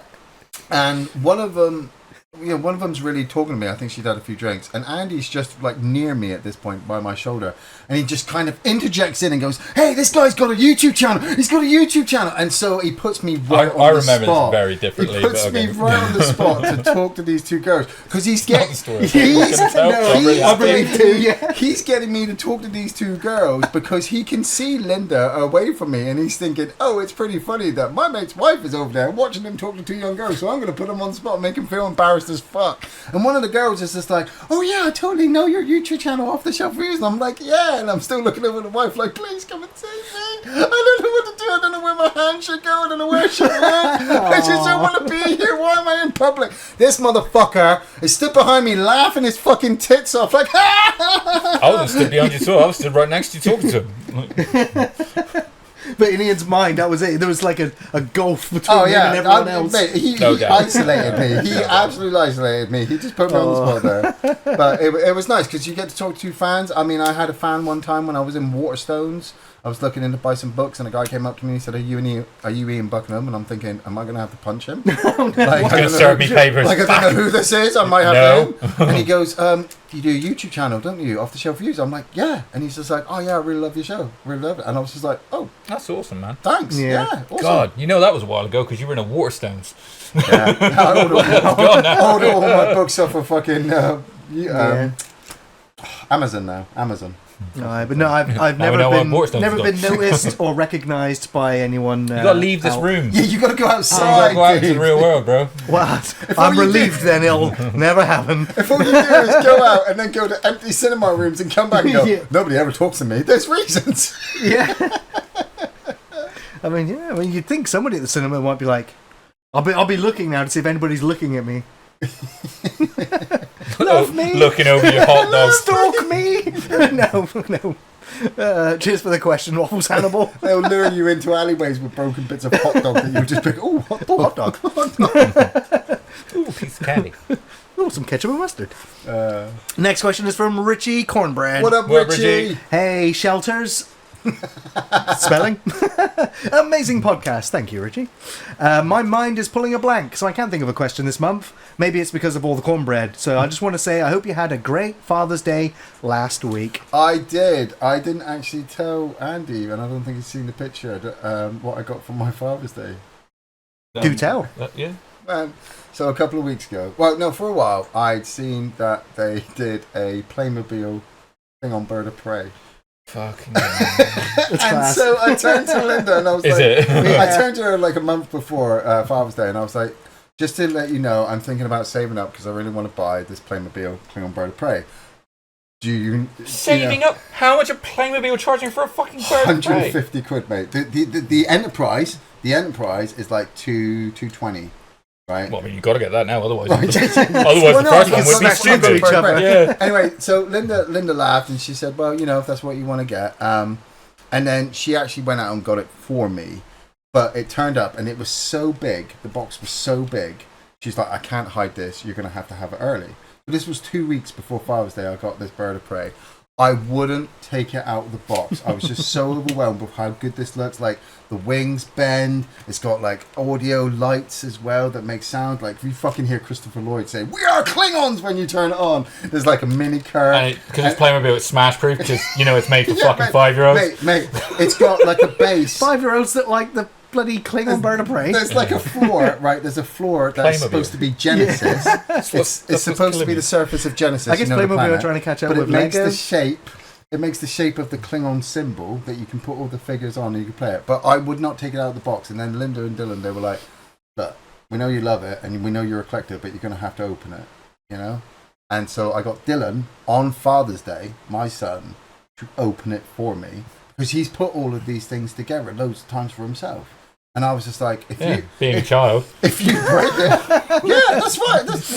You'd be like that. But if he breaks it, I won't feel so bad because, he's broken it and then I'll be justified for not wanting to take it out of the box. But he put it together. I've left all the figures still in their box. Kirk, Spock and all the clones. I've just got the Bird of Prey. And every now I got it sat next to me at my PC when I edit. So every now and again when I'm editing, I'll just reach over and just... "We are Klingons!" and pick it up and fly it around, put it into attack, pull the wings down so it's an attack formation, fire off a couple of torpedoes and land that motherfucker. Nice. Yeah, Gleaming. yeah man. What did you get up to on Father's Day? But I got a fucking Duplo Star Trek Enterprise. Present wise, I got a. When Donna came back from Tenerife this year, she brought me three of the Funko Pops from What We Do in the Shadows. Yeah. So they both got me. So I got Laszlo, Nadja, and Nandor. The three vampires basically. Yeah. So they got me Colin Robinson and fucking Guillermo. Gizmo, shut the fuck up. Him. So I've got all 5 from Funko Pops now. So they're like right on top of my TV unit, just staring at me. Oh, fucking just getting toys and putting them on the TV for my TV. Yeah, what kind of do you know what's mad? They're still in the box. Oh as well, my god, like fucking hell. I was gonna get Jessica to open them, but because then when she broke them, I could shout at her. Because logic, yeah. So. I mean, I'm, I guess, childless. Well, and I'm also maidenless. Gary bought himself a giant hot dog. Gary, what did you get your father for Father's Day? Yeah, exactly. I got to. I don't have a dad. Well, I got my dad beer. So bought my dad some beers. I got to meet up with my brother and my nephews, and we took our dad out for a meal. Nice. And then where'd you go? We went to Lockyer's Keys on the waterfront. Oh, man. So, yeah, I've been there good for a while. food. That's nice. It's affordable. Yeah, it's decent. Good service in there. And yeah. And then after my brother went, I took my dad to the cinema, and we watched for the 40th anniversary Star Trek 3: The Search for Spock. Search for Spock. 40th So I was just anniversary. like, well, I got Klingon. You got the Klingon Bird of Prey. I was like, well, we're going to go to the cinema and see the Klingon Bird of Prey in Nice. action. But I mean, I haven't been to the cinema with me dad in the longest time, and my earliest memory I have, the very earliest memory I have, is of my dad taking me to the cinema to see Jungle Book. I can't think of any memories earlier than that, so it was really, really wonderful to be able to take my dad to the cinema and have a nostalgia trip for a franchise which I love that I wouldn't if it wasn't for my dad getting me into it in the first place. So Mine's it was a Disney real movie treat. as well. Really, yeah. Basil the Great Mouse Detective. Nice. Yeah. So yeah, I had a really a sweet Father's Day with family and just me and my dad in the cinema. It was great. It was really wonderful. And it was great to see. It was the first time ever seeing an OG Star Trek movie in the cinema. So that was wonderful. Nice. Yeah. Thank you for the question, though, Richie. Even though it wasn't a question. Get out, Still did well, yeah. Next question is from Rio Quinn. What up, Rio Quinn? As it was just Father's Day, to the dads, what film would you make the kids watch with you, as it's a day all about yourselves? I made mine watch Dumb and Dumber. Nice. Nice. What did we watch last week? I'll make them watch Old Dads, that new one on Netflix where like, Bill Burr's calling people cunts. No, that was right. She has watched that with me as well. That was the funniest thing, because Search for Spock was on TV the same day. It was the 40th anniversary day, yeah. So I happened to catch half of motion picture that was on before. Nice. Which was really funny, because I caught it from the point where Spock flies out to do his whole mind meld, and then you got the rest of the movie. Yeah. So Linda sat down, and I said to her, you're going to fall asleep. She was just like, no, it's already started. You always fall asleep at the start of motion picture. 15 minutes later, she was napping for the entirety of the rest of the movie. It's forgivable. Yeah, but then they jumped Wrath of Khan and went straight for Search for Spock. Right? Sacrilege. Right. Oh, sacrilege. So I'm watching Search for Spock, and I saw the sequences with the Bird of Prey, so I did the same stuff, and I was like, I'm done with the movie, I don't need to watch the rest. But I watched Adventures of Baron Munchausen. Dude, that's so classic. Terry Gilliam is fucking Mate, so do you know good. what's funny is I was thinking about that movie the other day because Donna ordered Time Bandits. Oh, I've got Time Bandits and Baron Munchausen on DVD. I was saying to her about she needs to order that one. Munchausen sweet, is so fucking good. Robin Williams playing the King of the Moon, and he can take off his own head and it flies around. That's funny as fucking anything. It's absolutely brilliant. We ended up watching. We watched Fright Night together, which was cool. But I think we also. You gonna watch the second one? No. Do you know what? I only ever saw that one once. It's not great. No, but if you want to get it online as well, it's like really fucking expensive. Damn. Really annoying. Like I rented Fright Night on like Amazon for like £3. Nice, or something, you know. Yeah. But we watched. I rewatched because I didn't get through it. Fucking Wakanda Forever. Oh Nice, yeah. Did you get through this time? Yeah. It's all right. Mate, it's Too long. It is, but it's too better long. than Morbius, and it's better than Aquaman 2, and it's better than Madam Web, and it's better than Haven't Wonder seen Woman 84. I mean, I could go on. It's better. It's I mean, it's than better Black made, Adam. but again, we're Better just than Blade 3. we're It's comparing better than pieces of Blade shit. No, it's not. No, I prefer Trinity. I'd have watched Blade Trinity. Cock juggling again. Cock juggling. Thunder cunt. and One of the greatest insults and ever. it's shorter. Yeah, fucking right. Yeah, we're That's done. got Triple H in it, so yeah. I don't know if I have one. I'm going to pick Lord of the Rings trilogy, like a whole day of it. Nice. Extended cut. Yes. Done. Fuck some elves. Oh, also, while we're still on the subject for Lord of the Rings, I just spent 400 quid on Linda's Christmas and birthday present. Oh, does Linda know what this is yet? She's getting two Playmobil Starship Enterprise. Mate, it turned up today. One to stay in the box. It turned up one to today. play with. It's 5,500 pieces. Ooh. It's the Tower of Barad-dûr. Oh, fucking so sweet, dude. I didn't see Fucking that. Saruman's eye up the top with a light up brick. We couldn't, because I'd already bought her the Rivendell set. So when I saw this thing, I'm like, do you want that? And you could tell that she wanted to say yes, but we're saving for a house. We've got holidays and stuff like that. So £400 was a lot. You were like, we could live in the tower. Yeah. But at the same time, I've got a fucking Playmobil Klingon bird of prey next to my bed. I'm like, don't judge me. Don't fucking judge me. You're going to 9/11 it when it's built, and you're going to fucking... I'm like, don't judge me. Do you want it or not? Because she's a massive Lord of the Rings fan. She loves Lego. She knows that she would love putting it together. But she's like, honey, it's a lot of money.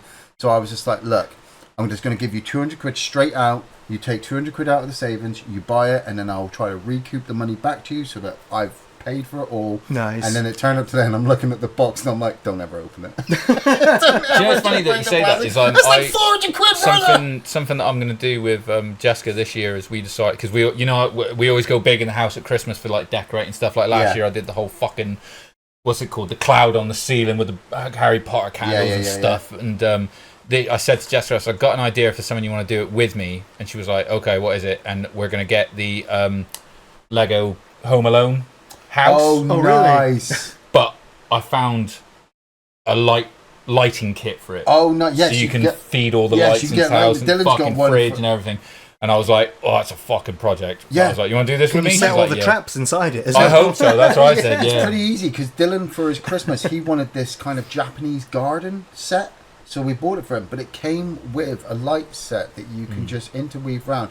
The wiring can be really finicky, so if you mess it up... Well, you've bear got to in go mind, back the and lighting solder set all is of not a them. Lego product. That's No, the it's problem, not. It's a guys. Like, I've been side looking product, through this, like, someone else has made this. I'm like, oh, fucking hell, it's going to be no. But I'm looking forward to doing Mate, that. and once you get it set up, you get a little audio thing that you put near it, and a button, so that like a doorbell button. So every time you press the button, you get that do do do do do do do do.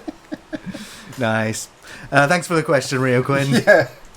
Next question is from Solza1985. What up, Souza? Hi guys, hope you're all good. I recently saw an interview with David Chase, the creator of Sopranos, who said that he had to keep coming up with more and more heinous shite for Tony to do each season because he discovered audiences were resonating with him. Yeah. They saw him as an everyman, juggling his marriage and raising kids whose business just happened to be crime. Yeah. So my question is, why do you think we tend to side with the antagonist in certain situations? Because they're doing all the stuff that Same as we're not Walter doing. White in Breaking Bad, I was you know? about to say that. When you're a working husband, father who sticks to the rules, follows the speed limit, does everything, erases his history on his phone and his computer every night so his family can't find out what he's watching and stuff like that, and goes to sleep and does that whole face peeling thing like fucking American Psycho so you can keep yourself fucking, clean. It's also you sit down and watch something where somebody shits on somebody's chest and go, hey, I want to be that person. It's a darker kind of escapism because you see the reality, you could see the plausibility of, like, I guess Sopranos and Breaking Bad. Yes. Where they do get deeper and deeper into like crime and become more reprehensible, like less likable, but because you've been on that journey with them, you're kind of sinking with them, so it doesn't feel so bad. Two shoes, they just get boring after a while. Listen, I know, again, not for everyone, but the best analogy I can give it to you is wrestling. Yeah. Look at the way that switched in the 90s to the anti-hero, Stone Cold Steve Austin, where it was like the guy who says fuck you to his boss and hammers beers and then drives out of there and stuff, Yeah, even captures the even now zeitgeist, it's like it's kind of like there's an old adage of sort of like a lot of people worried about Cody Rhodes, the current champion, because he's such a good guy. They were worried, now he's got the title, is it going to be boring? Because the money is always in the chase. It's about the good guy chasing the bad guy. But that's the point, is the bad guy's so fucking interesting because you love to hate him. It's stuff like that. You know, look at the genres of like anti-heroes and stuff. Venom is like an anti-hero, isn't he? Stuff like that. Fucking John Wick, for fuck's sake. He's still going around killing a bunch of people, Yeah. Yeah. It's just more interesting. Well, like I said, with the Hannibal TV series. Do you want to have a pacifist John Wick? That would have been a short movie. You know It would have been a movie about a dog that dies. Right? Yeah, you know what Hannibal's doing is wrong, but you can't help yourself to just be behind him. yeah, all the time. fascinating. Hannibal's an Yeah. amazing. And Justified. we did obviously a huge deep dive on one of the podcasts not too That's long ago. right, But I mean, yeah. Hannibal is again one of those where it's like Hannibal's a different type of antagonist where you're like, he's so fucking bad. It's like, to quote it, there isn't a word for what he is, but he's so well written. He's so charming. He's so captivating that you can't help but root for him because you're like, Yeah. don't lock him away. What he's doing is way more interesting. What he's doing is eating people. Like, I know. Yeah. Great question, though. Thank you, Salza. Next question is from Han Solo iMac. Hello, my Mac. Have you all heard anything about Popeye movie with Will Smith playing Popeye? Is it too soon after the slap, or is it an odd movie looks more of an action flick? Wait, Well, I mean, it's not too soon, Popeye. obviously. I'll get there. It's not too soon because it made bank on Bad Boys, so clearly it's not too soon for Will Smith to come back. But Yeah, I am exactly. I'm gonna be that guy, and I am gonna say something. Popeye isn't. black. Oh, well, I he don't- said it. I said No, it. I it's said true. it. It's, He's not like, African American. Are we He's not fucking dark-skinned. serious? He's not- I mean- we're gonna have Will Smith play Popeye. I don't actually get it. I'm totally against it. But my issue at the moment with this whole Will Smith stuff, and especially with the Bad Boys 4 of how well it's doing, is watch Bad Boys 4 and tell me if his name is one of the producers. Because if Will Smith's name is in the producing credit Hold of on, Bad Boys 4, he's piped up in the chat saying he thinks it might be a fake trailer. I hope you're right, bro. Yeah. I imagine you are, because there are a ton of fake trailers these days with lots of fake like YouTube channels just making fake trailers with AI. Yeah. And so you can be easily had. Yeah, that's always it. check for official sources. Yeah. I think that's also why we got a Bad Boys 4 and possibly a Bad Boys 5. It's because it's the only studio that are willing on working with Smith at the moment. It's a safe bet. It's a safe bet, isn't it? Yeah. It's like put him in a proven franchise. So, I mean, to answer part of your question where it's like too soon after the slap is obviously like, nope, obviously not, because it's made money.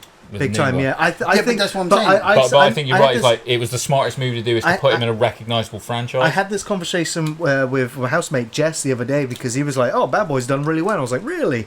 And then he was like, "Yeah, but then Will Smith's been on eating hot wings or whatever on the Yeah. you know, Oh, he's yeah, been- he was he's on been First doing We Feast, loads of promotion. On his like apology damage tour. control and reinventing or relaunching himself in the public sphere to, I guess, get some goodwill back But it's- before the film comes out. Goodwill. Yeah.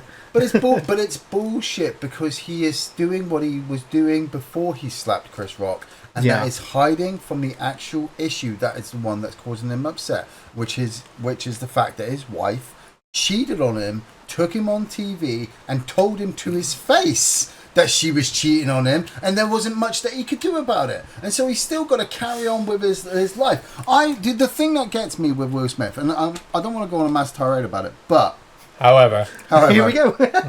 he started off really well, but he was Hollywood's golden boy. They wanted to use Tupac. They couldn't control Tupac. so they got the instead- guy that married his So ex-girlfriend. they used Will Smith instead. They shot Will Smith to the stratosphere. no, they shot Tupac. They shot Will Smith to the stratosphere with all these different roles, and not all of them were great. Does anybody really remember Wild Wild West? Right, okay, let's not go there. But then That's Bad not the Boy- one he turned down the Matrix for, wasn't Yes, it? yes. Now, Bad Boys did really, really well. So they turn around and they go, let's get another franchise in. Will Smith is really good as Mike Lowry in Bad Boys 2. They completely forget about Martin Lawrence, and so they leave him on the sideline and they go, hey, Will Smith, let's do all these serious roles. Let's throw you in Ali. Let's throw you in The Pursuit of Happiness. Let's throw you in 7 Pounds. It was just serious role after serious role after serious role, and Will Smith was on a fucking